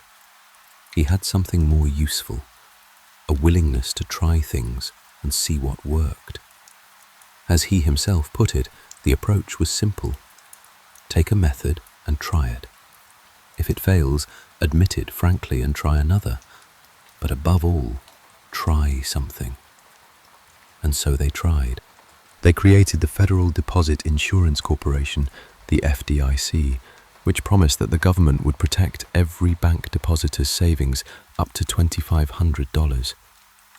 Never again would a family lose everything because their bank failed. It was a simple idea, and it worked. The bank runs stopped. The panic subsided. People began to trust the financial system again, not because the system had changed, but because someone had put a floor under it, a promise that there was a limit to how far you could fall. They created the Securities and Exchange Commission, the SEC, to watch over the stock market, to set rules for how stocks could be bought and sold, to prevent the kind of reckless speculation that had inflated the bubble of the 1920s. The days of buying stocks with 90% borrowed money were over. The market would still rise and fall, but it would do so within boundaries, watched by referees who had the power to call fouls. They created the Civilian Conservation Corps, the CCC, and this one was personal for Roosevelt, close to his conservationist heart. Within weeks of its creation, young men from the cities and towns of America, unemployed, restless, many of them barely out of their teens, were boarding trains headed for the national forests and parks. Imagine one of those young men. He is 19 years old. He has not had a steady job in 2 years. Last week he was standing on a corner in the Bronx, watching the traffic and wondering what he was going to do with his life. Today, he is stepping off a train in Montana, squinting into a light that is bigger and wider than any light he has ever seen, breathing air that smells of pine needles and cold water. Tomorrow, he will plant trees. He will build trails. He will eat 3 meals a day and sleep in a clean bunk and send $25 of his $30 in monthly pay home to his mother. Over the next 9 years, the CCC would employ 3 million young men. They would plant 3 billion trees. They would build 800 parks and thousands of miles of roads. And many of them would say for the rest of their lives that the CCC saved them. They created the Tennessee Valley Authority, the TVA, a government-owned corporation that would build dams and power plants across the Tennessee River Valley, bringing electricity and flood control to one of the poorest regions in the country. Imagine a farmhouse in rural Tennessee in 1933. The light inside comes from kerosene lamps. The water comes from a well. The nearest paved road is 10 miles away. Now imagine that same farmhouse 3 years later. A wire runs from a pole on the road to a connection on the roof. Inside, a single light bulb hangs from the kitchen ceiling. A woman reaches up and turns the switch, and the room fills with light, clean, steady electrical light. And she stands there for a moment, looking at her kitchen as though she has never seen it before. Because she hasn't. Not like this. They created the National Recovery Administration, the NRA, which brought together businesses and workers to set codes of fair competition, minimum wages, maximum hours, and the right of workers to organise and bargain collectively. They created the Public Works Administration, which funded the construction of roads and bridges and schools and hospitals. They created the Federal Emergency Relief Act, which sent $500 million to state and local agencies for direct relief to the poorest Americans. Not all of these programs worked as intended. Some were too ambitious. Some were too cautious. Some were struck down by the courts. Some were replaced by better versions within a year or two. The 100 days were not a triumph of careful planning. They were a triumph of action, of momentum, of the sheer determination to do something in the face of a crisis that had paralysed the previous administration. And beneath all the legislation, beneath all the acronyms and agencies and emergency measures, there was something else. Something harder to quantify, but perhaps more important than any individual program. It was a change in the relationship between the American people and their government. For the first time, the federal government was saying clearly and explicitly, "We are responsible for you. If the banks fail, we will protect your money. If you cannot find work, we will find work for you. If you are hungry, We will not let you starve. This was new. This was radical. This was, for many Americans who had grown up believing that the government's job was to stay out of the way, a transformation so profound that it felt less like a policy change and more like a change in the weather. A shift in the atmosphere, a warming of the air, a sense that the long winter might at last be coming to an end. It was not the end. The depression would last for years yet. Millions remained out of work. The Dust Bowl continued to devour the plains. The suffering was far from over. But something had changed in the first 100 days that could not be unchanged. A door had been opened. A principle had been established.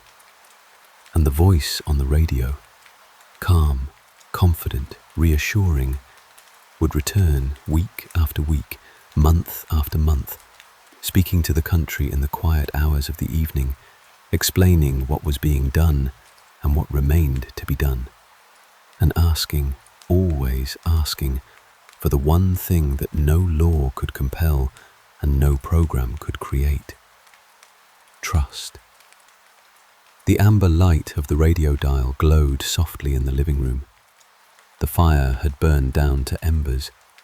Outside the night was cold, but inside the room was warm and the voice was steady, and for the first time in a very long while, the silence that followed the broadcast was not the silence of despair. It was the silence of people thinking, people considering, people wondering if, maybe, just maybe, the worst was behind them. It was not, but the direction had changed. The country was moving again, and that, for now, was enough. Chapter 10. Letters from the Forgotten. In the drawers and filing cabinets of the National Archives in Washington, there are thousands of letters. They are written on lined notebook paper and on the backs of grocery lists. They are written in pencil and in ink that has faded to the colour of weak tea. Some are neatly composed in careful penmanship, the handwriting of people who were taught in school that the way you formed your letters said something about who you were. Others are scrawled in haste, the words tumbling across the page as though the writer could not get them down fast enough, as though the act of writing was itself a kind of breathing, a way to push something out of the chest that could not be held inside any longer. They were written to the President. They were written to the First Lady. They were written by people who had never written to anyone in government before, people who would have been embarrassed to admit they needed help, people who sat down at kitchen tables and ironing boards and the hoods of broken-down automobiles and put words on paper because they did not know what else to do. These are the voices of the Great Depression, not the voices of politicians and economists and historians, but the voices of the people who lived it. And if you listen to them carefully, if you let them speak, they will tell you things that no textbook can. A woman in West Virginia wrote to Mrs. Roosevelt in the winter of 1934. She had 3 children. Her husband had been out of work for 2 years. She did not ask for money. She asked for clothes, old clothes, anything that might fit her children who were growing out of everything they had. She described in simple language the coats that were too thin and the shoes that had worn through, and she asked the First Lady to please not use her name if she wrote back, because she did not want her neighbours to know how bad things had gotten. The pride in that request, the desire to maintain some dignity even while asking for help, tells you more about the human experience of the Depression than any economic statistic ever could. A young man in Alabama wrote to the President in 1935. He was 23 years old. He had finished high school, which put him ahead of most people his age. He had tried to find work for 3 years. He had walked from town to town, asked at every factory and shop and farm, and found nothing. He was not angry in his letter. He was not political. He was bewildered. He had been raised to believe that if you worked hard and behaved yourself, America would provide. He had done everything right, and America had not provided, and he did not understand why. The confusion was worse, he wrote, than the hunger. The hunger he could endure. The not understanding, that was what kept him awake at night. A farmer in Kansas wrote about the dust. He described the storms with a plainness that was more vivid than any literary flourish. The way the sky went dark at midday, the way the dust sifted in through every crack and settled on the food and the furniture and the children's faces, the way the cattle stood in the fields with their heads down, breathing through the grit. He had been on this land for 30 years, he wrote. His father had been on it before him. He did not know where to go. He did not know what to do with land that would not grow anything, and he did not know who he was without it. A mother in Chicago wrote about her children. She described how she told them stories at bedtime to keep their minds off their empty stomachs. She described how she made soup from water and whatever scraps she could find, a potato, an onion, the bones from a chicken that a neighbor had shared.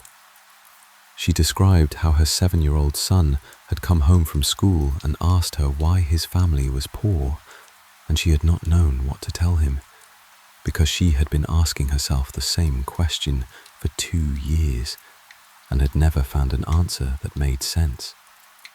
An elderly man in Pennsylvania wrote a letter that was barely a paragraph long. He had worked in the steel mills for 40 years. He had saved what he could. He had put his money in the bank the way you were supposed to. The bank had failed. His savings were gone. He was 67 years old. He had no pension, no family to take him in, no prospects. He did not ask for help. He simply wanted someone to know that he existed, that he was still here, that a life of honest labor had come to this. The letter ended with a single sentence that carried the weight of an entire era. He wrote, "If I have done everything right, and this is where it leads, then something is wrong, and it is not with me." These letters, and there were hundreds of thousands of them, shared certain qualities. They were, almost without exception, polite. They were grateful for small things. They expressed not rage, but confusion, not demands, but questions. The writers did not blame the president for their suffering. Many of them thanked him simply for trying, for being the kind of leader who seemed to care. The letters to Mrs. Roosevelt were especially tender. Women writing to a woman, sharing the domestic details of poverty with someone they believed would understand. How do you feed a family on $2 a week? How do you keep children clean when the water has been shut off? How do you explain to a little girl that Santa Claus is not coming this year? What comes through most powerfully in these letters is not the material deprivation, although that was real and severe. What comes through is the moral distress. These were people who believed in the American system. They believed that hard work was rewarded, that thrift was a virtue, that self-reliance was the highest form of character. And the Depression had shattered those beliefs, not by disproving them exactly, but by showing that they were not enough. You could work hard and still fail. You could save and still lose everything. You could do everything right and still end up standing in a bread line, or sleeping in a car, or writing a letter to the president's wife asking for a used coat for your child. The Depression forced millions of Americans to reconsider what they had been taught. The values of the 1920s, the celebration of individual success, the faith in the marketplace, the belief that getting ahead was the point of life. These values had not survived the crash. In their place, something older was stirring, something that had always been part of the American character but had been pushed aside during the headlong rush of the boom years. A sense of community, a belief that people owed something to one another, a conviction that the economy was not a natural force like weather, but a human creation that could and should be shaped by human values, by fairness, by compassion, by the simple idea that no one should starve in a country that had more than enough food to feed everyone. This shift in values was not universal. It was not permanent. It would fade when prosperity returned and the old individualism would reassert itself, as it always did. But during the Depression years, something opened in the American character, a willingness to help, a readiness to share, a recognition that the person standing next to you in the breadline was not a stranger but a neighbour, and that your fates were bound together whether you liked it or not. The letters in the archives are quiet now. The paper has yellowed, the ink has faded. The people who wrote them are gone. But if you hold one of those letters in your hand, and if you read it slowly in the silence of the reading room, you can still hear the voice behind the words, the voice of a mother, a farmer, a steel worker, a young man trying to understand why the world had stopped making sense. And in that voice, you can hear something that is not despair, although despair is there. You can hear something that sounds, unexpectedly, like love. Love for a country that had let them down. Love for a life they were fighting to hold on to. Love for the children who needed shoes, and the neighbours who needed food, and the future that had to be better than this, because this could not possibly be the end of the story. It was not, but that part comes later. For now, the lamp burns on the kitchen table, and the pen moves across the paper, and somewhere in Washington a clerk opens an envelope and adds another letter to the pile, and the pile grows higher, and the voices multiply, and together they become something larger than any single voice, a chorus of the ordinary, a testament from the forgotten, a record of what it meant to be alive in America during the hardest years of the 20th century. The lamp flickers. The house is quiet, and the letter is finished and folded and slipped into an envelope and addressed in careful handwriting to the White House. And the writer sits for a moment, looking at the envelope, wondering if anyone will read it, wondering if it matters, and deciding finally that it does, that it has to.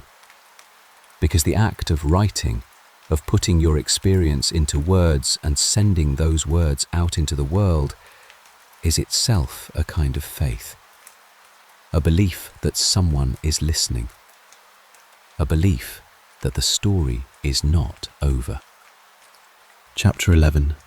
Bread and Roses. There is an old Labour slogan, bread and roses, bread for the body, roses for the soul. It means that people need more than survival. They need beauty, they need meaning, they need to laugh and to sing and to make things, and to be reminded that life is not only a matter of getting through the day, but of being fully alive while doing it. The Great Depression, for all its suffering, was also a time of extraordinary cultural energy. This seems paradoxical. How could a nation in the grip of its worst economic crisis produce some of its finest art, its most enduring music, its most beloved films? The answer is simple enough once you think about it. People who have lost everything material cling more tightly to the things that cannot be taken away. Stories, songs, laughter, the company of others.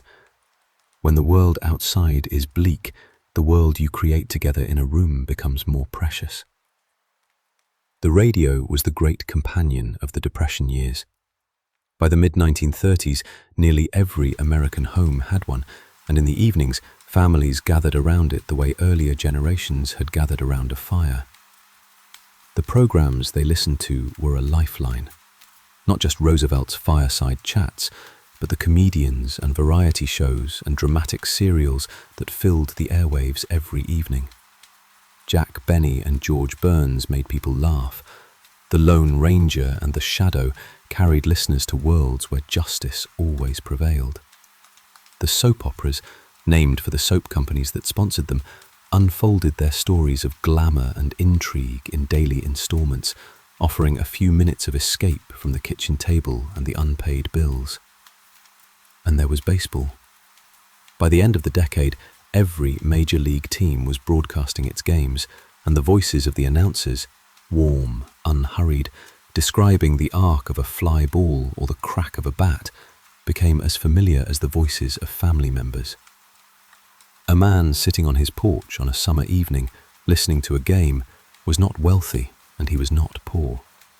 He was simply a fan, connected to something larger than himself, part of a community that stretched across the country and was held together by nothing more than a shared love for a game played on grass. The movies were perhaps the most powerful escape of all. Admission was cheap, a dime, sometimes a nickel, and for that price you got a newsreel, a cartoon, a short feature and the main picture.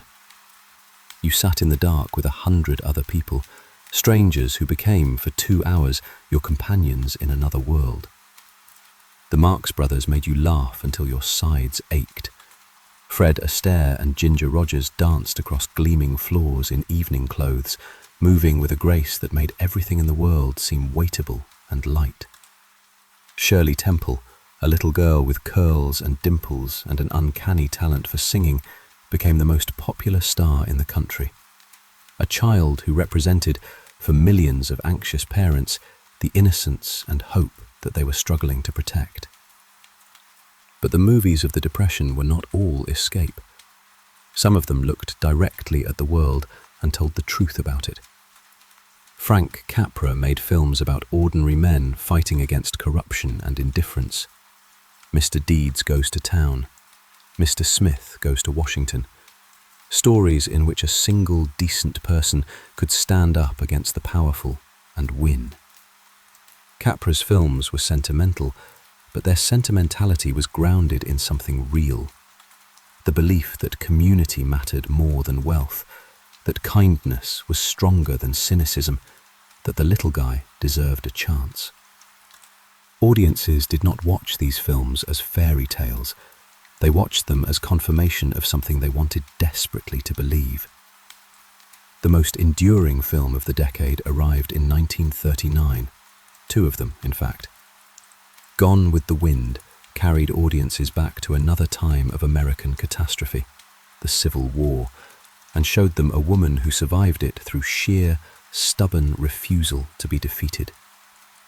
And The Wizard of Oz took a girl from a Kansas farm, a girl from the very heart of the Dust Bowl, and sent her on a journey to a magical land, only to bring her home again with the understanding that there was no place like it. Both films, in different ways, told the same story. You can lose everything. You can be thrown into a world you do not recognize.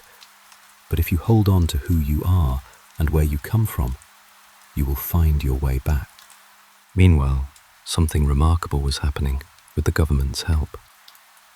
Under the umbrella of Federal Project No. 1, the Roosevelt administration put artists, writers, musicians and actors to work. It was a radical idea. The government paying people to paint murals, write books, perform plays and compose music. And it was controversial. But the results were extraordinary. The Federal Art Project employed thousands of artists, including young unknowns who would later become famous, Jackson Pollock, Mark Rothko, and many others. They painted murals in post offices and courthouses across the country, images of workers and farmers and landscapes that celebrated the dignity of ordinary American life. Walk into a small town post office built in the 1930s, and you may still see one of these murals on the wall. Vivid, confident, painted in bold colours by a young artist who was being paid by the government to make something beautiful for a community that needed beauty.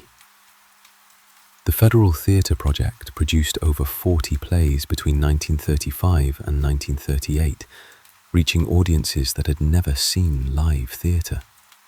Orson Welles, just 20 years old, directed an all-African-American cast in a production of Macbeth set in the Caribbean, performed in Harlem.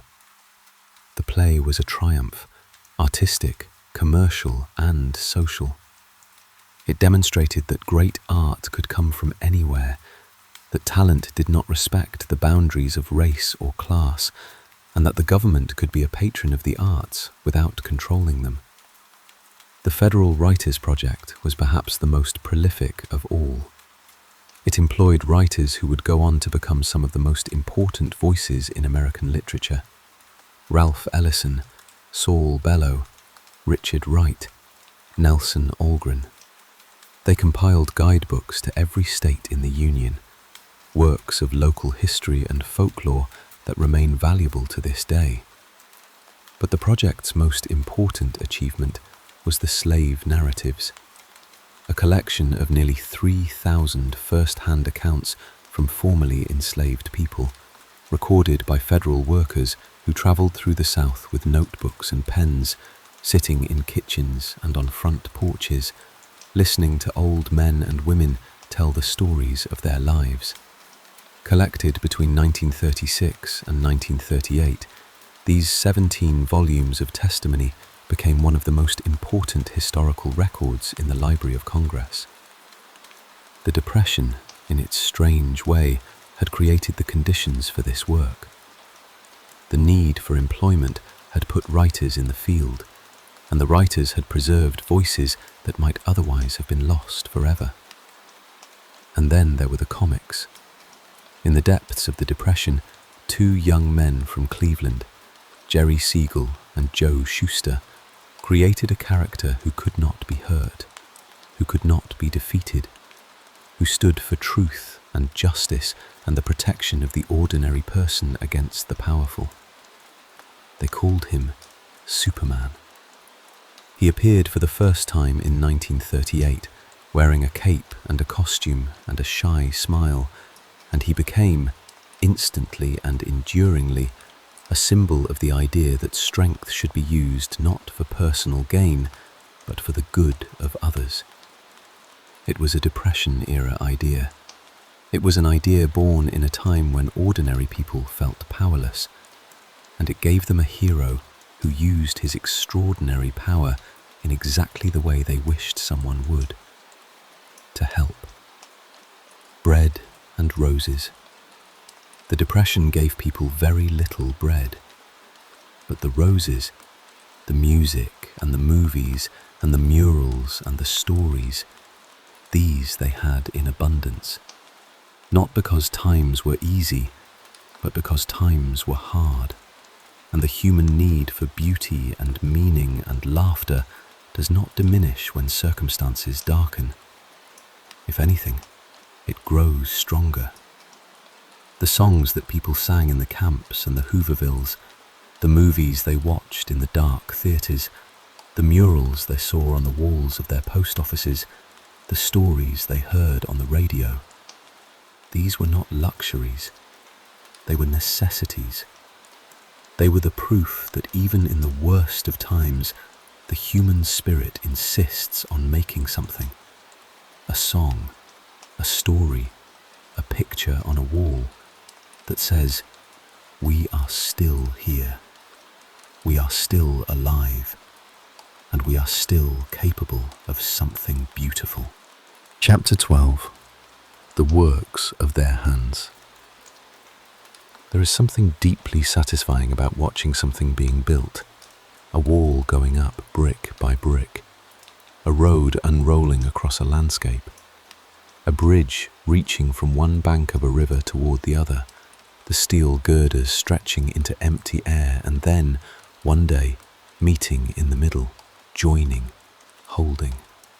The act of construction is an act of faith, a belief that what you are making will stand, that it will be used, that it will outlast the moment of its creation and serve people you will never meet.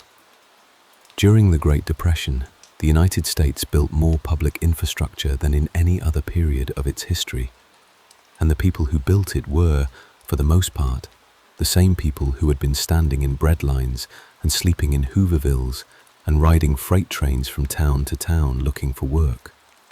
The government gave them tools and materials and paychecks, and they gave the country roads and bridges and airports and schools and parks and dams and post offices and libraries, structures that still stand today, still in use, still bearing the quiet stamp of the hands that made them. The largest of the building programs was the Works Progress Administration, the WPA, created in 1935. Over the course of its 8-year existence, the WPA employed more than 8 million workers. In its peak year, 1938, more than 3 million people were on its payroll at any given time. The numbers are large, but what matters is what those numbers built. 650,000 miles of road. Think about that for a moment. If you laid those roads end to end, they would circle the earth 26 times. 124,000 bridges. 125,000 schools, hospitals, and post offices. The WPA built Midway Airport in Chicago and LaGuardia Airport in New York. It built the Riverwalk in San Antonio, a graceful promenade along the banks of a river that had been little more than a drainage ditch. It built parks and playgrounds and swimming pools in towns across the country, places where children could play and families could gather and communities could come together. Imagine one of those construction sites. It is early morning, the air is cool, and the light is just beginning to warm the horizon. Men are arriving, on foot, by bus, in the backs of trucks, carrying lunch pails and wearing work boots and the heavy canvas clothes of labourers. They are not professionals, most of them. They are shopkeepers and clerks and farm hands who have never held a rivet gun or operated a concrete mixer.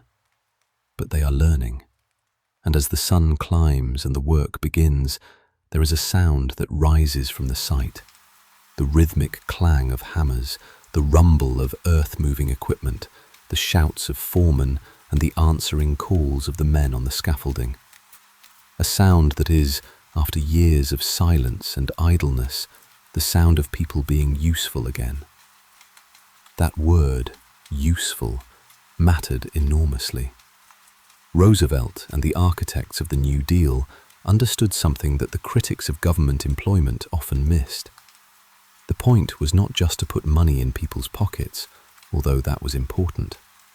The point was to give people work, real work, work that produced something tangible, something they could point to and say, "I built that." The distinction between a paycheck and a handout was, for millions of Americans, the difference between self-respect and shame. Roosevelt knew this. He insisted that the programs create jobs, not charity. He wanted men and women to earn their pay, and he wanted them to earn it by doing something that the country needed done. The WPA buildings have a distinctive character. You can recognize them if you know what to look for. They tend to be solid, well-proportioned structures built of stone or brick, with a blend of Art Deco and modernist elements, clean lines, decorative metalwork, murals in the lobbies. They were designed to be beautiful as well as functional, because Roosevelt and the people who ran the programs believed that public buildings should reflect the dignity of the public they served. A post office in a small town was not just a place to buy stamps. It was a civic landmark, a statement that the town mattered, that the people who lived there deserved something well-made and lasting. And then there was the Tennessee Valley Authority. The Tennessee Valley in the early 1930s was one of the poorest regions in the country.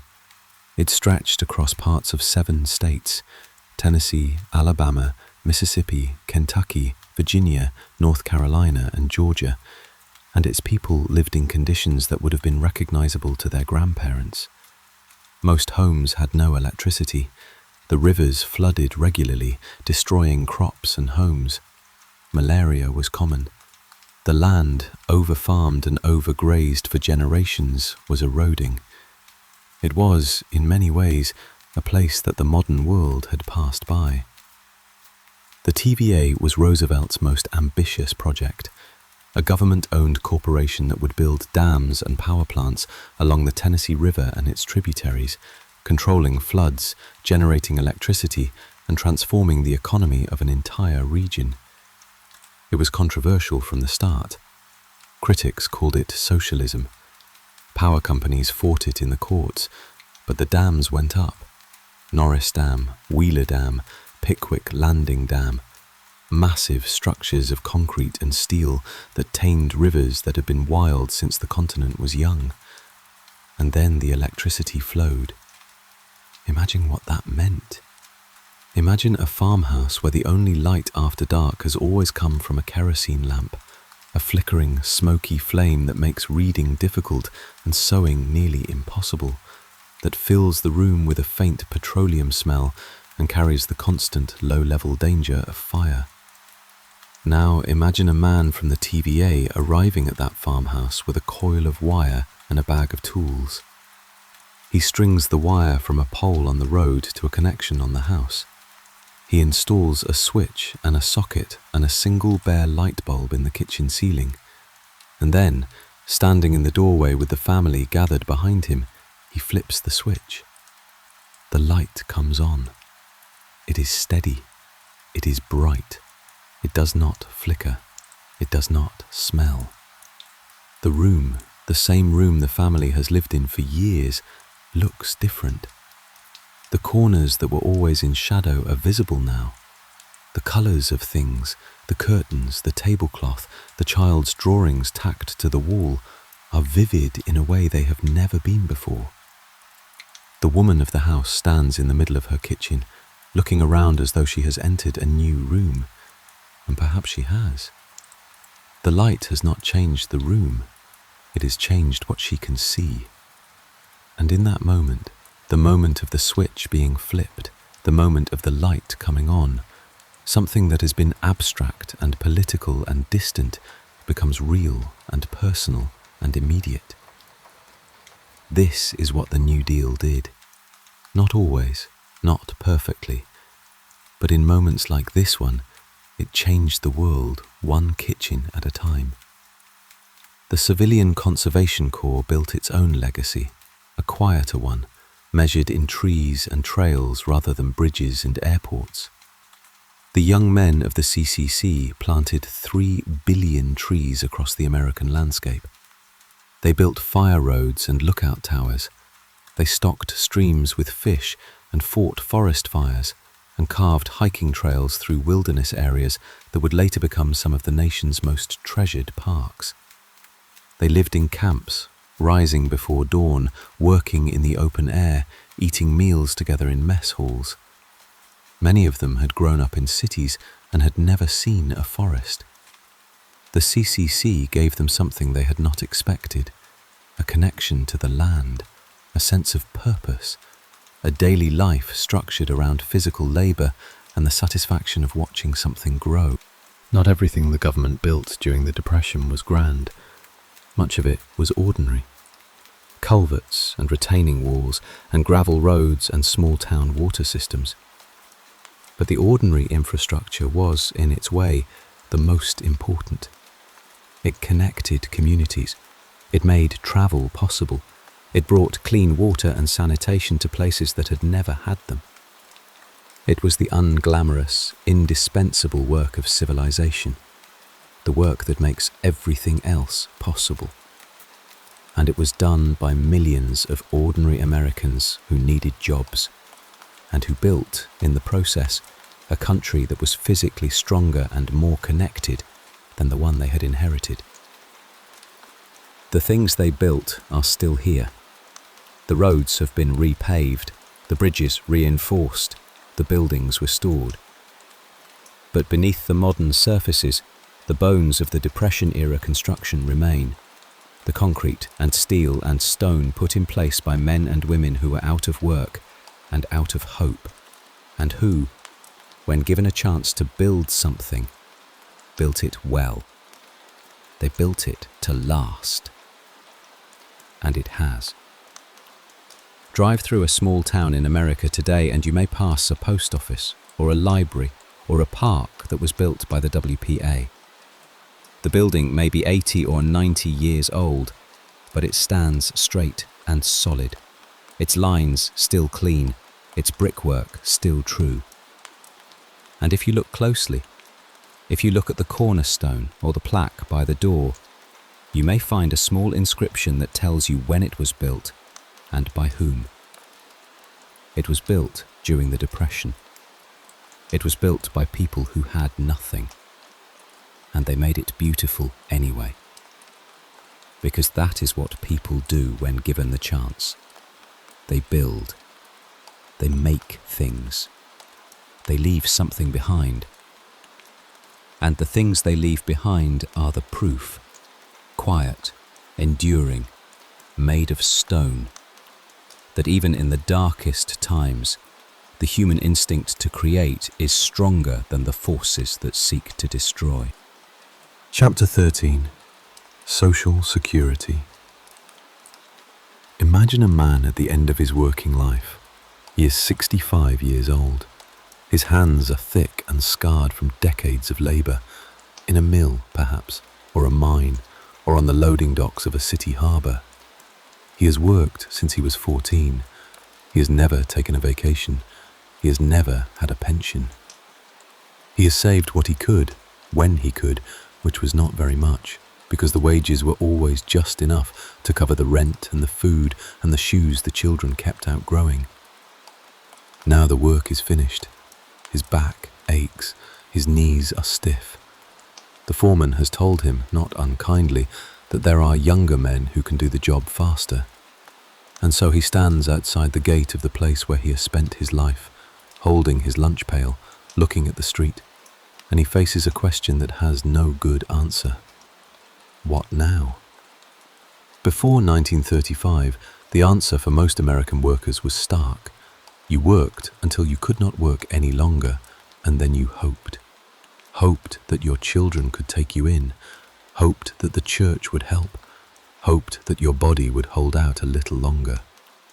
There was no system, no safety net, no promise from the nation that the years of labour would be rewarded with anything other than their end. Retirement, as we understand the word today, was a privilege of the wealthy. For the working class, old age was simply the last chapter of poverty. The Great Depression made this reality unbearable. With unemployment at historic levels, older workers were the first to be let go and the last to be rehired. A man of 60 who lost his job in 1931 had almost no chance of finding another one. The savings he had accumulated, if he had any savings at all, were often wiped out by bank failures.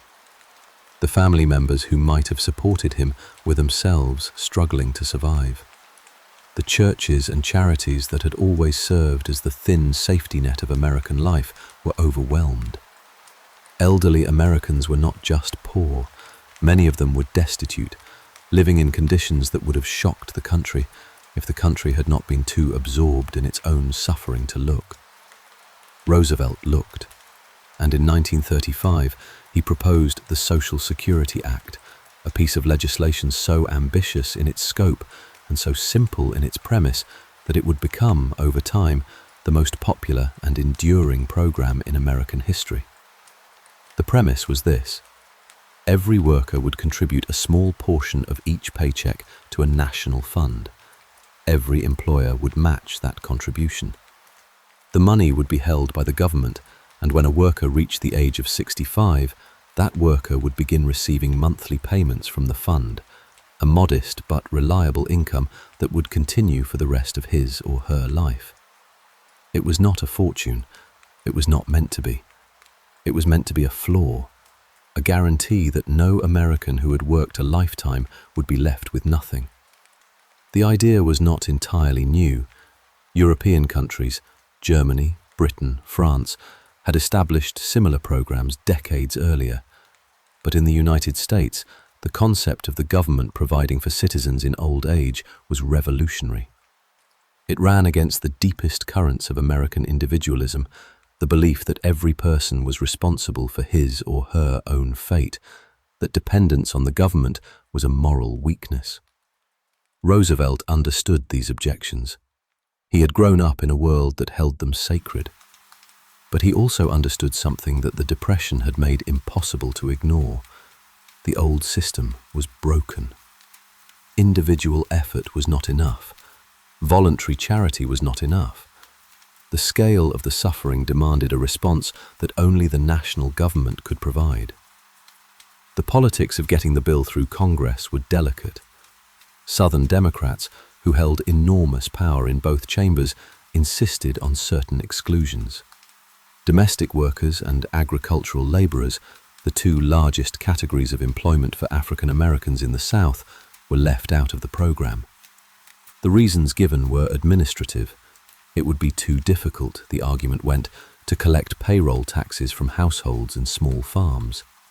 But the effect was to deny Social Security's protections to millions of the country's poorest and most vulnerable workers. It was a compromise that reflected the racial politics of the era, and it would take decades to correct. The exclusion was a stain on an otherwise transformative achievement, and it is worth pausing to acknowledge it, even as we recognize the magnitude of what the program accomplished for those it did cover. Roosevelt signed the Social Security Act on August 14, 1935. The first taxes were collected in 1937. The first monthly payments were sent out in 1940. Ida Mae Fuller of Ludlow, Vermont, was the first American to receive a monthly Social Security check. She had worked as a legal secretary. She retired in November of 1939 at the age of 65. Her first check arrived in January of 1940. It was for $22.54. Ida Mae Fuller lived to be 100 years old. Over the course of her retirement, she received nearly $23,000 in Social Security benefits from a system into which she had paid a total of $24.75. She was, in a sense, the luckiest beneficiary the system would ever have. But her story illustrates the program's essential purpose: to ensure that a long life would not be punished by poverty. The Social Security Act did more than provide for the elderly. It also established a system of unemployment insurance, payments to workers who lost their jobs, funded by taxes on employers, administered by the states. It created programs for dependent children, for the blind, for maternal and child health. It was, in its totality, the first comprehensive attempt by the American government to provide a measure of economic security to its citizens from cradle to grave. It was not complete, it was not perfect, but it was a beginning, and the principle it established, that the government had an obligation to protect its people from the worst consequences of circumstances beyond their control, would become one of the defining ideas of modern American life. There is a particular kind of legislation that does not merely solve a problem, but changes the way a nation thinks about itself. The Social Security Act was that kind of legislation. Before its passage, the prevailing understanding was that economic misfortune was a private matter, your problem, your responsibility, your shame. After its passage, a new understanding began to take root, that some risks were too large for any individual to bear alone, and that the nation, acting through its government, had a role to play in sharing those risks and softening those blows. It was not socialism, as its critics charged. It was insurance. It was the same principle that led people to pool their resources against fire, against flood, against the 1,000 unpredictable disasters that can overtake a life. The only difference was the scale. The pool was the nation. The risk was old age and unemployment and the simple human vulnerability of needing help and having no one to turn to. The man at the factory gate, the one with the scarred hands and the aching back, holding his lunch pail on his last day of work, would not have to face the street alone. Not anymore. There would be a check. It would be modest. It would not make him rich, but it would be there every month, as reliable as the sunrise, and it would mean that the years of labour had been worth something, that the country he had built with his hands had not forgotten him. The afternoon light falls through the window of a quiet kitchen. An old man sits at the table, turning an envelope in his hands. It is a small envelope, a government envelope, with his name typed neatly on the front. He opens it. Inside is a cheque. He looks at the amount. It is not much, but it is enough. Enough for the rent. Enough for the groceries. Enough to sit at this table, in this kitchen, in the home he has lived in for 30 years, and to know that he will be here tomorrow, and the day after that, and the day after that. The cheque is a promise, and the promise is being kept. Chapter 14. Voices of Dissent. Democracy is a noisy business. Even in a crisis, perhaps especially in a crisis, the people of a free nation do not speak with one voice. They argue, they disagree, they accuse each other of going too far or not far enough. They shout and they whisper and they write angry letters to the newspaper. And out of all that noise, if the system is working as it should, something emerges that is better than what any single voice could have produced alone. Not perfect, but better. Franklin Roosevelt and the New Deal were enormously popular. The elections of 1932 and 1936 proved that beyond any reasonable doubt. But popularity is not unanimity, and Roosevelt had his critics. Critics from the left who said he was not doing enough, and critics from the right who said he was doing far too much. Together they created a chorus of dissent that was as much a part of the Depression story as the breadlines and the fireside chats. The loudest voice from the left belonged to Huey Long, the senator from Louisiana. Long was a force of nature, brash, funny, relentless, and utterly unafraid of anyone or anything. He had been governor of Louisiana before coming to Washington, and he had governed the state like a feudal lord, building roads and bridges and schools while crushing anyone who dared to oppose him. He supported Roosevelt at first, but turned against the New Deal when he concluded that it was not going to redistribute the nation's wealth. Long believed that the fundamental problem with America was not the Depression itself, but the fact that a tiny number of people owned far too much, while the vast majority had far too little. His solution was a program he called Share Our Wealth, and its slogan was, "Every man a king." The plan was radical. Long proposed to cap personal fortunes and use the excess to guarantee every American family a home, a car, a radio, and a minimum annual income. It was wildly impractical. Economists pointed out that even if you confiscated every large fortune in America, the math would not work. But the plan's impracticality was, in a way, beside the point. What mattered was the anger and the hope behind it. The anger of millions of people who could see that the distribution of wealth in America was grotesquely unequal, and the hope that someone, somewhere, would do something about it. Share Our Wealth clubs sprang up across the country, and Roosevelt took Long's popularity seriously enough to worry about a third-party challenge in 1936. That challenge never materialized. In September of 1935, Huey Long was shot in the Louisiana state capitol by the relative of a political rival. He died 2 days later at the age of 42. His movement faded, but the questions he had raised about wealth, about fairness, about who the economy was supposed to serve, did not fade. they remained, humming beneath the surface of American politics, surfacing whenever the distance between the rich and everyone else grew too wide to ignore. From the other side of the political spectrum and from an unexpected direction came the voice of Father Charles Coughlin, a Catholic priest from a parish in Royal Oak, Michigan, who had discovered the extraordinary power of radio. By the mid-1930s, Father Coughlin's weekly broadcasts were reaching an estimated 30 million listeners, making him one of the most influential voices in the country. He had supported Roosevelt early on, calling the New Deal a triumph of Christian justice. Then he turned. He turned against the New Deal, against Roosevelt, against the bankers and the internationalists, and increasingly against the Jewish people, whom he blamed for the nation's troubles with an ugliness that grew more pronounced as the decade wore on. Coughlin was a complicated figure, a champion of the working poor who veered into conspiracy and hatred, a man of the cloth whose anger consumed his compassion. His influence waned as his rhetoric darkened, and by the eve of the Second World War, tighter restrictions on political broadcasting and pressure from the Catholic Church had effectively silenced him.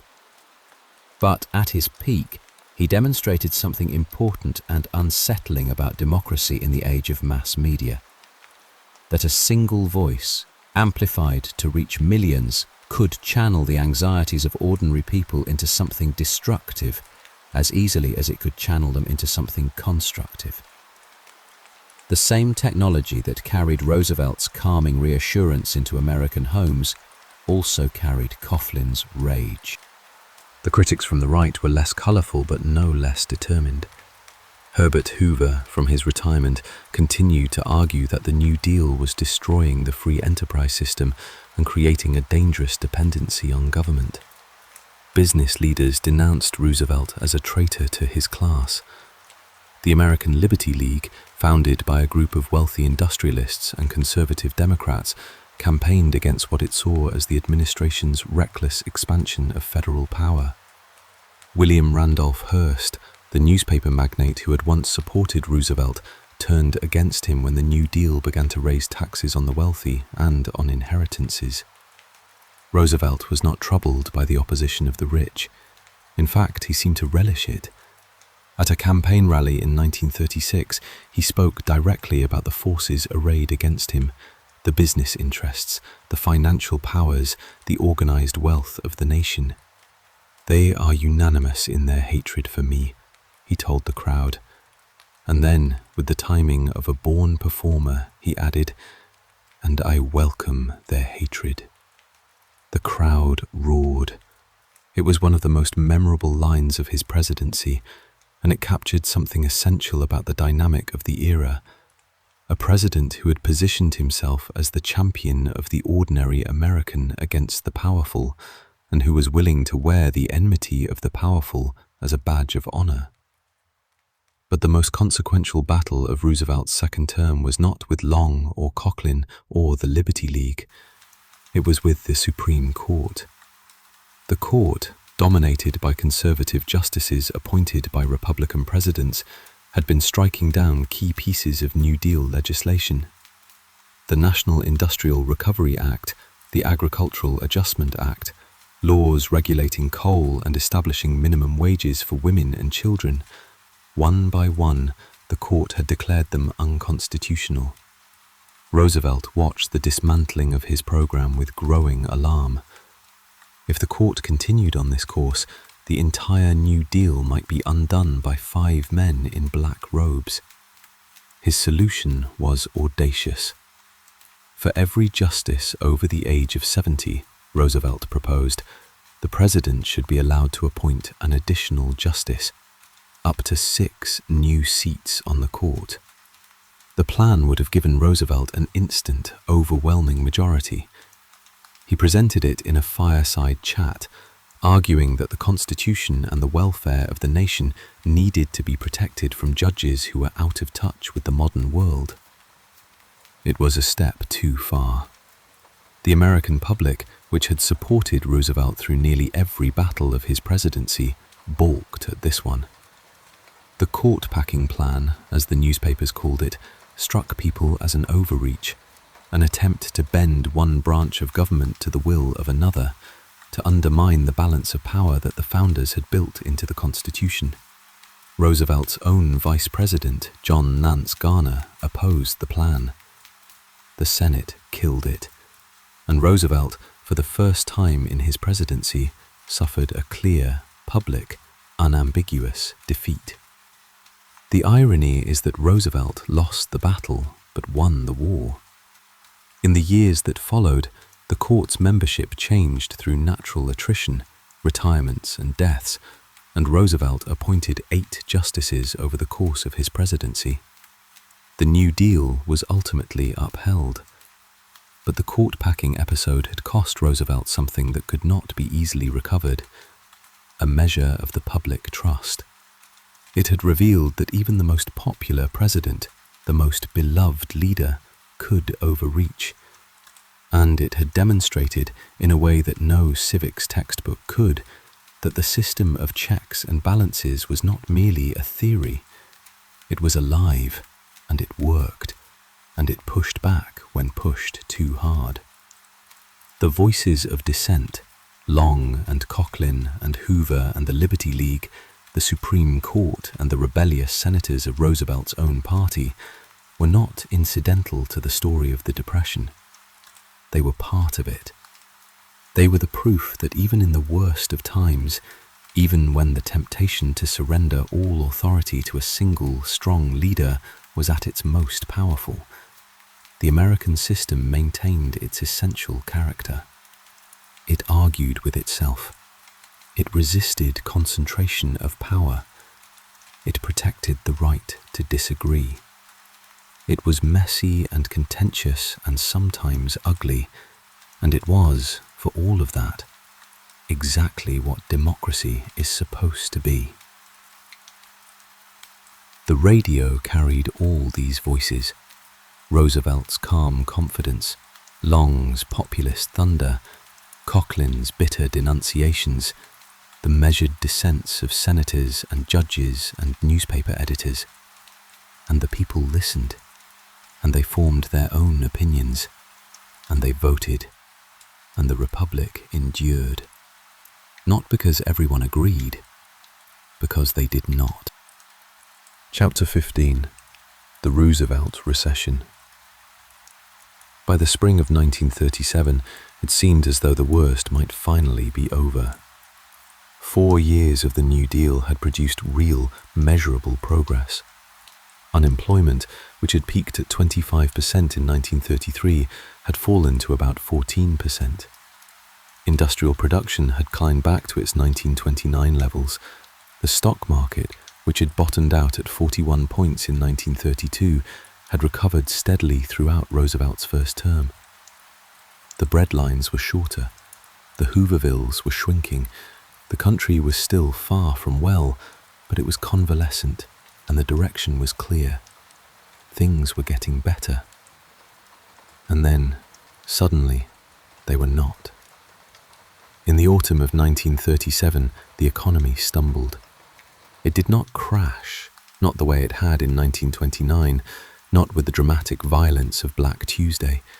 It simply weakened, like a patient who has been recovering from a long illness and then, just when the colour is returning to his cheeks, develops a fever. Unemployment, which had been falling, began to rise again, sharply. By the spring of 1938, it had climbed back to nearly 20%. Manufacturing output dropped. The stock market, which had been climbing, fell 37% over the course of 1937. People who had just begun to breathe again felt the air tighten in their lungs. They called it the Roosevelt Recession. The name was pointed, a reminder that the economy's troubles were no longer Hoover's to own. Roosevelt was in his second term now, and the country's fortunes were his responsibility. The question that everyone was asking, in Congress, in the newspapers, in the diners and barber shops and church basements, was simple and devastating. What went wrong? The answers depended on who was asking. From the right, the answer was clear. The New Deal itself was the problem. Business leaders and conservative economists argued that Roosevelt's policies, the regulations, the labor protections, the taxes on the wealthy, had created an environment hostile to investment. Businesses were afraid to expand because they did not know what the government would do next. The New Deal, in this view, had not rescued the economy, it had smothered it. The recovery had happened not because of the government's programs, but in spite of them. And now the accumulated weight of regulation and uncertainty was dragging the economy back down. From the left, the answer was equally clear, but it pointed in the opposite direction. The problem was not that Roosevelt had done too much. The problem was that he had done too much and then stopped. In early 1937, feeling pressure from conservative Democrats and from his own instincts about balanced budgets, Roosevelt had begun to cut government spending. The WPA rolls were trimmed, relief programs were scaled back, federal expenditures were reduced. The idea was that the economy was strong enough to stand on its own, that the government could begin to step back and let the private sector take over. It was, in the language of a later generation, an attempt to remove the training wheels. The economy was not ready. The patient was not as strong as the doctors believed. The reduction in government spending pulled money and demand out of an economy that was still fragile, still dependent on the stimulus that the New Deal had been providing. It was, as some economists observed at the time, like stopping a course of medication because the patient looked better, even though the underlying illness had not been cured. The relapse was swift and painful, and it confirmed what the followers of John Maynard Keynes had been arguing all along, that in a depression the government must continue to spend, even at the cost of running a deficit, until the economy is truly strong enough to sustain itself. Roosevelt, for his part, looked for someone to blame other than himself. He suspected, and said publicly, that wealthy business leaders were deliberately sabotaging the economy to discredit the New Deal. He asked the FBI to investigate whether a conspiracy existed among the nation's industrialists to create a recession. The FBI found nothing. There was no conspiracy. There was only an economy that had been wounded more deeply than anyone had understood, and a set of policies that had been withdrawn too soon. The human cost of the recession was measured not in percentages, but in faces. A father who had just gotten his job back at the mill lost it again. A family that had just moved out of the Hoovervilles and into a rented apartment found itself unable to make the rent. A young woman who had been hired by the WPA to teach reading in a rural school was told that her position had been eliminated. The cruelty was not in the numbers. The cruelty was in the repetition, in the experience of having climbed out of the hole only to feel the ground give way again, of having allowed yourself to hope and then having the hope taken back. Imagine that family. They had survived the worst of the depression. They had endured the bank closures, the layoffs, the months of thin soup and cold rooms. They had held together. The father had found work with the WPA, building a road or a school or a bridge. The paycheck was modest, but it was steady and it was enough. The children had new shoes.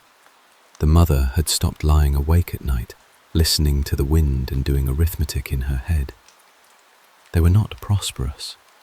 They were simply stable, and after years of falling, stability felt like wealth. And now it was slipping again. The father came home one evening with the look on his face that the family had come to dread. The look that meant the work was ending, the paycheck was stopping, the arithmetic was starting over. The mother sat at the kitchen table and put her hands flat on the surface and pressed down, as though she could hold the table and the kitchen and the life they had rebuilt in place by the force of her own will. Roosevelt and his advisors debated through the winter of 1937 and into 1938. The Keynesian voices won out. The president returned to deficit spending, pouring money back into the WPA, the PWA, and other relief programs. A new Agricultural Adjustment Act was passed, directing funds to struggling farmers. Slowly, more slowly than anyone wanted, the economy responded. By the end of 1938, the recession was easing. By 1939, the trend was upward again, helped along by the first stirrings of military spending as Europe moved toward war. The Roosevelt recession was a painful lesson. It taught the country and the economists that recovery from a catastrophe as deep as the Great Depression was not a straight line. It was a winding path, full of setbacks and false summits, and the temptation to declare victory too soon was as dangerous as the crisis itself. The recession also revealed the limits of the New Deal. Roosevelt's programs had stopped the bleeding. They had restored confidence. They had built roads and bridges and institutions that would serve the country for generations. But they had not cured the Depression. They had managed it, controlled it, kept it from destroying the country entirely. The cure, if that is the right word, would come from an unexpected and unwelcome direction. But that part of the story lies ahead. For now, in the autumn of 1938, the country caught its breath. The worst of the recession had passed. The programs were running again. The paychecks were flowing. And in the kitchens where the arithmetic had started over, the numbers were beginning, slowly, tentatively, to add up once more. Not to prosperity, not yet, but to enough. Enough to get through the week. Enough to keep the children in school. Enough to hold the table steady, and to wait, and to believe, despite everything, that the direction was still, on the whole, forward. The evening settled over the house. The children did their homework by the kitchen light. The father sat in his chair, reading the newspaper, turning the pages slowly. The mother washed the dishes, looking out the window at the darkening yard. The house was warm. The house was quiet. And for tonight at least, the ground beneath them held. Chapter 16. Across the Ocean. The Great Depression was not only an American story. It was a wave that crossed oceans, a tremor that traveled along invisible lines of debt and trade and gold from one continent to another, shaking economies that had seemed stable and toppling governments that had seemed strong. To understand the full weight of what happened in the 1930s, it helps to lift your eyes from the American landscape and look outward, across the water, toward the other nations that were caught in the same slow undertow. Imagine for a moment a map of the world in 1930. Not a political map with its clean borders and color-coded nations, but a different kind of map. One that shows the invisible threads connecting the economies of the world. A thread from New York to London, carrying loans and investments. A thread from London to Berlin, carrying war reparations and trade agreements. A thread from Berlin to Paris, carrying the obligation of a defeated nation to the victors who demanded payment. And all of these threads, pulled taut by the treaty that ended the Great War, vibrating with a tension that could not hold. The Treaty of Versailles had ended the fighting in 1918, but it had not ended the debt. Germany owed more than $30 billion in reparations to France and Britain, an enormous sum for a country that had been bled nearly dry by 4 years of war. France and Britain, in turn, owed billions to the United States for the loans that had financed their war effort. President Coolidge had refused to forgive or restructure these debts, and so a chain of obligation bound the world's major economies together, each one depending on payment from the next, none of them fully able to pay. Throughout the 1920s, the system had held together through a precarious arrangement. American banks lent money to Germany. Germany used the money to pay reparations to France and Britain. France and Britain used the reparations to repay their loans to the United States. The money traveled in a great circle, flowing from New York to Berlin, to Paris, to London, and back to New York. And as long as it kept flowing, the system worked. But it was a system built on borrowed time and borrowed money. And when the crash of 1929 shut off the flow of American lending, the circle broke. Germany was the first to feel the consequences. Without American loans, the German economy, already weakened by the reparations burden, began to contract sharply. Unemployment soared. Banks failed.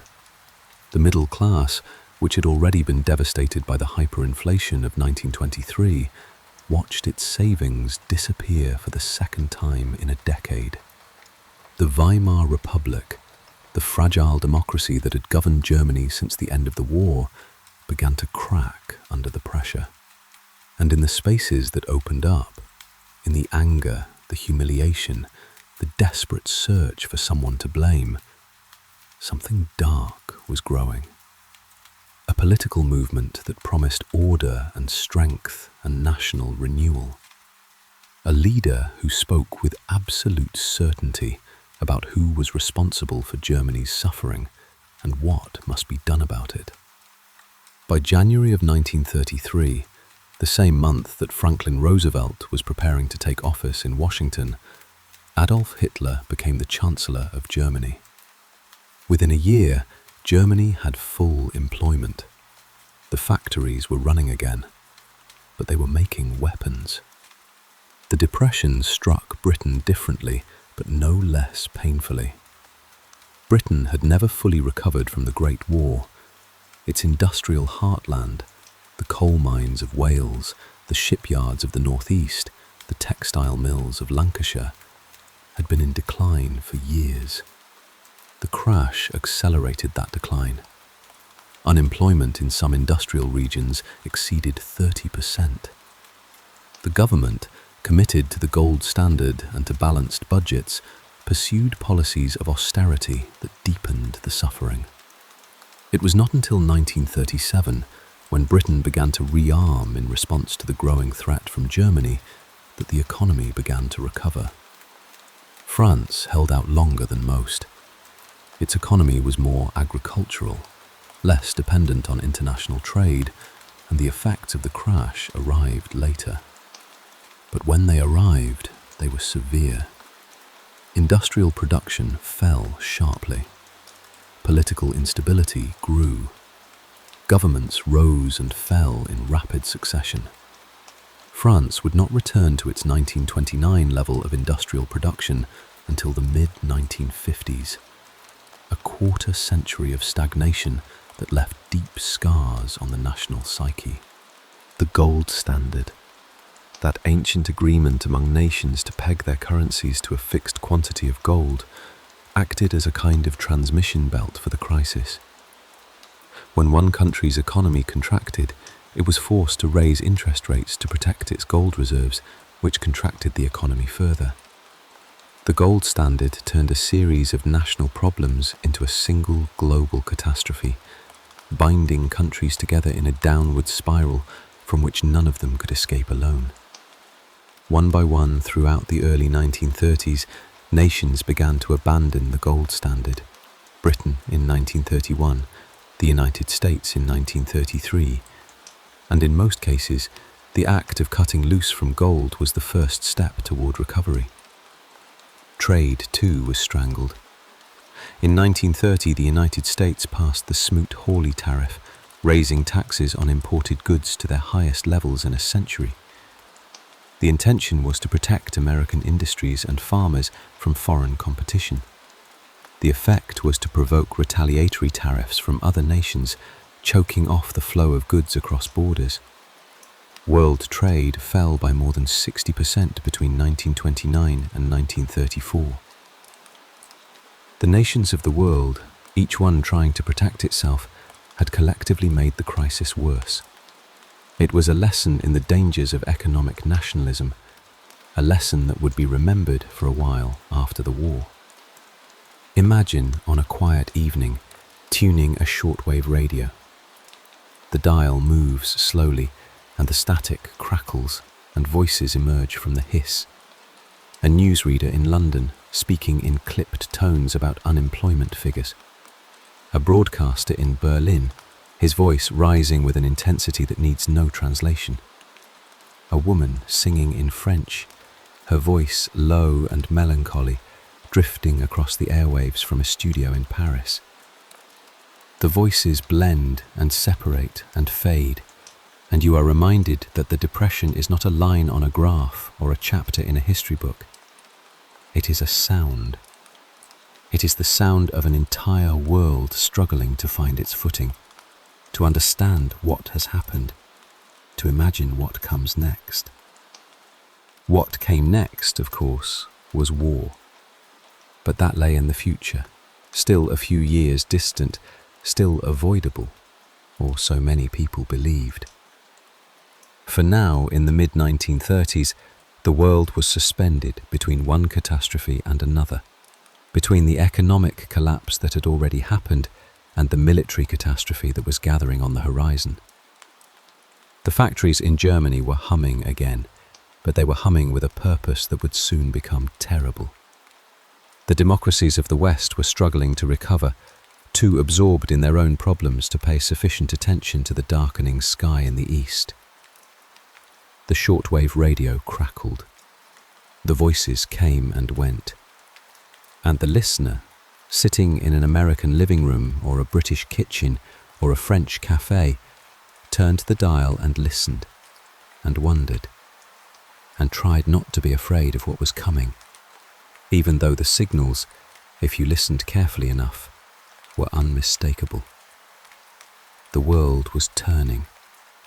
The decade was drawing toward its close, and the threads that connected the nations of the earth, the debts, the treaties, the tariffs, the old grievances and the new ambitions, were tightening, pulling taut, humming with a tension that would not, could not, hold much longer. The radio went quiet. The night was deep and still, and somewhere across the ocean, the lights of a continent were dimming, one by one. Chapter 17. The World Turns. In the last years of the 1930s, the Depression began to loosen its grip, not because the New Deal had cured it, and not because the old economy had healed itself, but because the world was moving towards something else entirely. Something that would end the unemployment and fill the factories and put every idle hand to work. Something that no one wanted. War. The signs had been gathering for years. In 1935, Italy invaded Ethiopia. In 1936, civil war erupted in Spain, and fascist generals backed by Germany and Italy fought against a democratic government. Over 2,000 young Americans, idealists, leftists, adventurers, traveled to Spain to fight with the Lincoln Battalion against the forces of General Franco. They fought, and many of them died, and the democratic government fell anyway, and the Americans who survived came home carrying with them an understanding that fascism was not a distant European problem, but a threat to everything they believed in. In 1937, Japan invaded China, beginning a war of terrible scope and brutality. In 1938, Hitler annexed Austria and then demanded, and received at the Munich conference, the Sudetenland region of Czechoslovakia. The British Prime Minister, Neville Chamberlain, returned from Munich declaring that he had secured peace in our time. 6 months later, Hitler violated the agreement and swallowed the rest of Czechoslovakia. The promise of peace was broken. Munich became a cautionary word, a synonym for the folly of trying to appease a bully. Americans watched these events with growing unease, but also with a deep reluctance to get involved. The memory of the Great War was still fresh. The trenches, the gas, the Gold Star mothers, the boys who had come home broken in body or spirit. A Senate investigation had revealed that American banks and arms manufacturers had profited handsomely from the war, and the phrase "merchants of death" had entered the national vocabulary. Congress passed a series of neutrality acts designed to keep the country out of foreign conflicts. Roosevelt, who privately believed that war was coming and that America would eventually have to fight, publicly assured the nation that it would remain neutral. He understood the mood of the country. The country was not ready. But the country's mood was beginning to shift, pushed by events that made neutrality feel less like wisdom and more like willful blindness. In February of 1939, 20,000 people attended a rally of the German-American Bund at Madison Square Garden in New York City. The stage was draped with American flags and swastikas, and speakers praised Adolf Hitler, while protesters clashed with Bund guards outside the arena. The spectacle of a pro-Nazi rally in the heart of America's largest city shocked many who had considered fascism to be purely a European phenomenon. It was not. It was here, in the garden, with American accents and American flags. Then came the voyage of the St. Louis. In the spring of 1939, a German ocean liner departed Hamburg, carrying 937 passengers, nearly all of them Jewish refugees fleeing persecution. The ship arrived in Havana, where the Cuban government refused to honor their visas. The St. Louis then sailed to the coast of Florida, close enough that the passengers could see the lights of Miami. They sent a telegram to President Roosevelt, pleading for permission to land. The president did not respond. The ship was turned away. It sailed to Canada, which also refused entry. The St. Louis returned to Europe, and its passengers were scattered among several countries. Of the 937 people who had boarded in Hamburg, more than 250 would eventually die in concentration camps. The world did not know this yet, but the image of a ship full of refugees turned away from American shores, within sight of American lights, that image settled into the national conscience and would not leave. On September 1st, 1939, Germany invaded Poland. 2 days later, Britain and France declared war on Germany. The Second World War had begun. Roosevelt addressed the nation by radio, assuring the American people that the United States would not enter the conflict. But he also told them, with quiet honesty, that he could not ask every American to remain neutral in their thoughts. He could ask for neutrality in action. He could not ask for neutrality in conscience. And then, gradually, the consequences of the war began to arrive at American doorsteps, not as bombs or battles, but as something almost welcome. Orders, contracts, jobs. Britain and France needed weapons, ammunition, aircraft, ships. Under the cash and carry provision that Roosevelt had pushed through Congress, they could buy American goods as long as they paid cash and transported the materials themselves. American factories, idle or limping for a decade, began to retool. Steel mills that had been running at a fraction of their capacity roared back to life. Shipyards that had been quiet since the 20s began laying keels. Aircraft manufacturers hired thousands of workers to build planes that would fly not from American runways, but from British airfields, defending a nation 3,000 miles away. Unemployment, which had been the central fact of American life for 10 years, began to fall. not because the New Deal had finally found the right formula, but because the world needed what America could make. The irony was bitter and unmistakable. The factories had not been brought back to life by economic theory or government programs. They had been brought back by war. The thing that finally cured the Depression was the thing that no one had wanted and everyone had feared. In the autumn of 1940, Congress passed the Selective Service Act, the first peacetime draft in American history. Young men across the country registered at their local post offices. Imagine one of them, a boy of 20, from a small town in Ohio or Virginia or Oregon.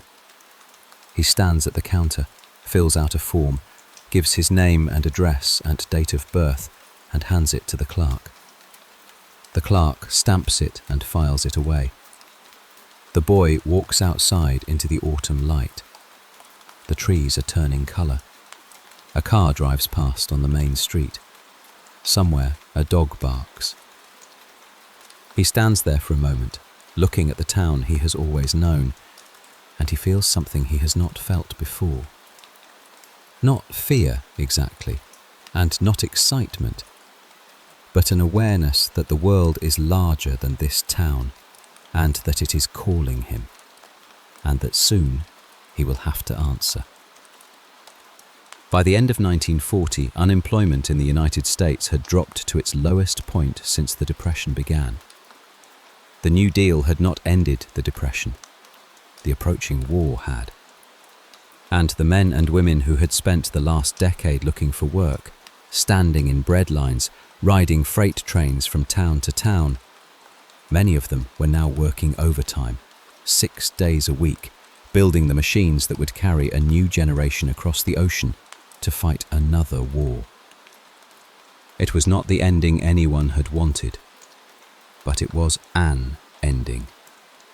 The long, quiet, desperate decade was drawing to a close, and the country was moving again, moving with a speed and a purpose that it had not known in years.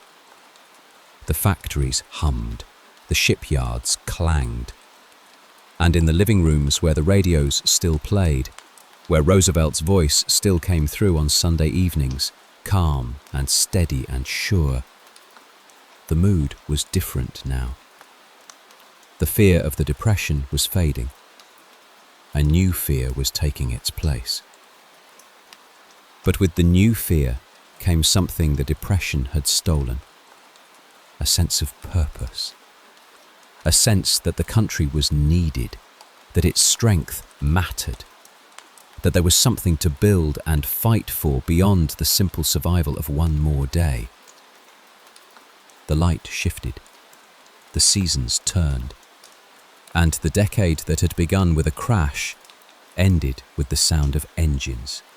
Airplane engines, ship engines, factory engines, running through the night, running toward a future that no one could see, but that everyone could feel coming. The way you feel a train before you see it, the vibration in the rails, the faint rumble on the horizon growing louder, growing nearer. Unstoppable. Chapter 18. What Remained. The war ended in 1945. The factories fell quiet and then started up again, making different things. Not tanks and bombers, but automobiles and refrigerators and washing machines. The soldiers came home. The babies were born. The suburbs spread outward from the cities like ripples from a stone dropped in still water. And America entered the longest sustained period of prosperity in its history. But the Great Depression was not forgotten. It could not be. It had changed the country too deeply, changed its laws, its institutions, its expectations, its understanding of what a government owed its people and what people owed each other. The Depression had left marks on the American landscape and the American character that would last for generations, some visible, some hidden, all of them enduring. Consider the things that remained. The FDIC, the Federal Deposit Insurance Corporation, created in those frantic first 100 days of Roosevelt's presidency, still exists. It still protects your bank deposits. If you have a savings account, the money in it is insured by the same institution that was created in 1933 to stop the bank runs that were destroying the lives of millions of Americans. The promise that Roosevelt made, that you would never again lose your savings because your bank failed, is still being kept, nearly a century later. It is so deeply woven into the fabric of American life that most people do not think about it. They simply trust that their money is safe. That trust is the FDIC's greatest achievement. It made the bank panic, once the most terrifying feature of American economic life, into a historical curiosity. The SEC, the Securities and Exchange Commission, still watches the stock market. The rules against the wildest forms of speculation, the requirement that companies disclose their finances honestly, the prohibition against the most reckless kinds of margin trading, these regulations were born in the wreckage of 1929, and they remain, in modified form, the foundation of American financial regulation. They have not prevented every crisis. The financial collapse of 2008 proved that. But they have prevented the kind of total, unregulated catastrophe that destroyed the economy in the early 1930s. Social Security still sends checks to retired workers every month. The program that Roosevelt created to rescue the elderly from destitution, the program that paid Ida Mae Fuller her first check in 1940, 1 month after she retired, has grown into the largest and most popular government program in American history. It has lifted millions of elderly Americans out of poverty. It has given working people something that did not exist before the Depression: the reasonable expectation that when they could no longer work, they would not starve. The program has its limitations and its challenges, and it has been debated and reformed and expanded over the decades, but it endures.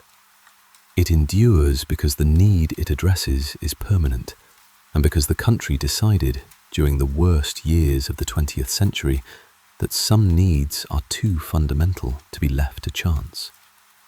The labour laws that protect workers' right to organise and bargain collectively, these too trace their roots to the New Deal. The National Labour Relations Board, created in 1935, still exists. The principle that workers have the right to join a union and negotiate with their employers as a group, a principle that was fought for with tear gas and bayonets and broken bones during the Depression years, is still embedded in American law. The battles of the 1930s established the idea that the economy was not a natural force to be endured, but a human system to be shaped, and that the people who did the work deserved a voice in how that system operated. And the physical infrastructure, the roads and bridges and airports and parks and post offices and dams, these things remain too. Drive across the country and you will travel on roads that were first built by the WPA. Visit a national park and you will walk on trails that were cleared by the CCC. Fly into LaGuardia Airport in New York and you will land on ground that was leveled and paved by Depression-era workers who were grateful for the work and proud of what they were building. The Tennessee Valley Authority still generates power for millions of homes. The dams still hold. The lights still come on. But the Depression's legacy is not only a matter of institutions and infrastructure. It is also a matter of memory, of the things that people carried with them long after the crisis had passed. The generation that lived through the Depression never fully shook it off. They became, as a group, cautious with money. They saved. They reused. They kept things that a more prosperous generation would throw away: rubber bands, aluminium foil, pieces of string, buttons from old shirts. They did not waste food. They did not trust that prosperity was permanent. They had seen the bottom. and they never forgot what it looked like. Their children and grandchildren, growing up in the abundance of the post-war years, sometimes found this thriftiness puzzling, even eccentric. Why did Grandma keep a drawer full of empty margarine tubs? Why did Grandpa insist on finishing every bite on his plate? The answer was always the same, even if it was never spoken aloud. Because they remembered. Because they had been hungry once, and the memory of hunger does not fade. The Depression also left behind a more complicated legacy, one that historians and economists and politicians continue to debate. Did the New Deal go far enough, or did it go too far? Were Roosevelt's programs a necessary rescue of a broken system, or were they the beginning of a dependency on government that weakened the country's self-reliance? Did deficit spending save the economy, or merely postpone the reckoning? These are questions that do not have simple answers, and they are questions that every generation has to answer for itself, in light of its own circumstances and its own values. What is not debatable is this: the Great Depression changed America. It changed the relationship between the government and the people. It changed the way Americans thought about wealth and poverty, about work and dignity, about the obligations that citizens owe each other. Before the Depression, the prevailing belief, held by most politicians, most business leaders, most ordinary people, was that the government's role in the economy should be minimal. After the Depression, a new consensus emerged, that the government had a responsibility to protect its citizens from the worst consequences of economic failure, to provide a floor below which no one should be allowed to fall. That consensus has been challenged and modified and debated in every decade since, but it has never been fully abandoned. The floor is still there. It was built during the Depression by people who knew what it meant to fall. Walk into a small-town post office in America today. Look at the walls. You may find a mural there, a painting of farmers in a field, or workers building a bridge, or a landscape of rolling hills and wide skies. The colours may have faded a little, the style may seem old-fashioned, but the painting is still there, still on the wall, still doing what it was made to do, reminding the people who pass beneath it that this building was made for them, by people like them, during a time when the country was broken and the people decided to fix it. The mural is quiet. The post office is quiet. The afternoon light falls through the windows and touches the painting, warming the colours, bringing out the green of the hills and the blue of the sky and the brown of the workers' hands. And if you stand there for a moment, in the silence of the lobby, you can almost feel it. The weight of the years, the depth of the suffering, the stubbornness of the hope. It is all there in the paint on the wall. A record, a testament, a reminder that the worst times do not last forever, and that the things people build when they have nothing, the bridges, the roads, the laws, the paintings on the walls of public buildings, are often the things that last the longest. The light fades. The post office closes. The door swings shut. And the mural stays in the quiet, in the dark, waiting for tomorrow, when the light will come through the windows again and touch it, and warm it, and someone will glance up and see it and wonder for a moment about the hands that made it, and the times that shaped it, and the country that survived. Chapter 19. A gentle closing. And so we come to the end of the story. Not the end of the history. History does not end, it only turns, the way a river turns, carrying everything it has gathered into the next stretch of water and the next. But the end of this particular telling, this particular evening, this particular journey through a decade that tested a nation and changed it forever. The story began on a warm sidewalk in the 1920s. Do you remember?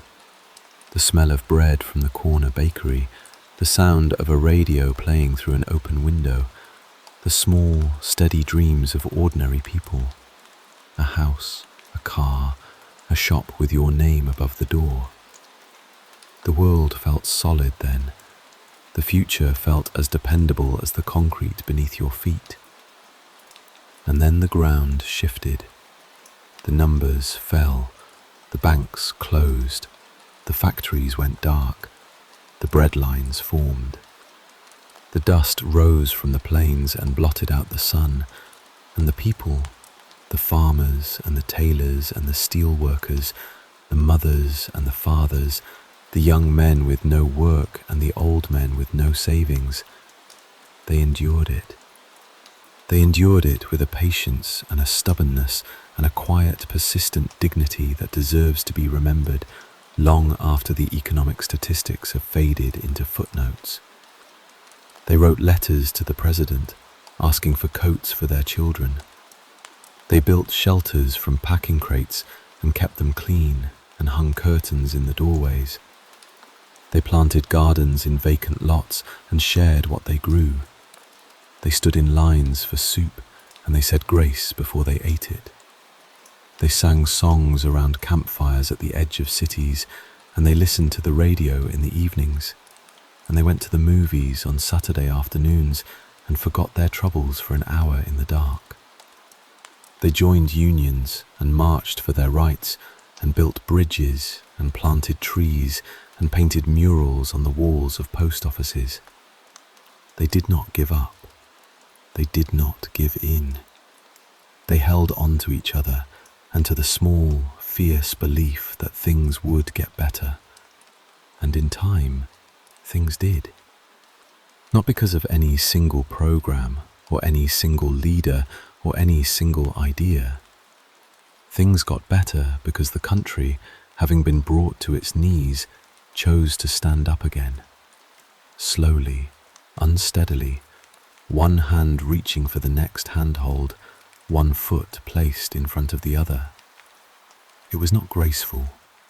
It was not efficient. It was the way people have always recovered from disaster, by doing the next thing and the next and the next, until the next thing was no longer survival, but something that resembled, however faintly, a life. Now the story is settling, the way dust settles on a country road at the end of a long day. The light is changing. The images that have carried you through these hours are softening at the edges, losing their sharpness, becoming not less real, but more distant, more gentle, the way all memories become gentle when enough time has passed. The wheat field in Nebraska, golden in the afternoon sun, the radio dial glowing amber in a darkened living room, the ticker tape curling on the floor of the exchange, the woman pressing her hands flat on the kitchen table, the young man stepping off a train in Montana, squinting into a light bigger than any he had ever seen, the farm wife reaching up to turn on the electric light for the first time, standing in her kitchen, looking around as though she had entered a new room. The harmonica playing in a roadside camp under the stars. The mural on the post office wall. The workers, the fields, the wide blue sky, painted by a young artist who was grateful for the work and made something beautiful, because that is what people do when given the chance. These images do not need to be held tightly. They will find their own place in the quiet of your mind, settling like leaves on still water, resting where they fall. You do not need to remember every detail. The details will keep. They have kept for nearly a century. They will keep a little longer. The decade ended. The war came. The factories roared back to life, and the unemployment vanished, and the country that had been so broken and so afraid discovered that it was also strong, stronger, perhaps, than it had known, tempered by the years of hardship the way steel is tempered by fire. The soldiers went overseas, the women went to the factories, and when it was all over, the depression and the war and the long, exhausting, extraordinary effort of surviving both, the people who had lived through it came home to a country that they had rebuilt with their own hands. And they sat down in their kitchens, and they were quiet for a while. And then they got on with their lives. They raised children, they built suburbs, they watched television and mowed their lawns and saved their money in banks that were insured by the FDIC.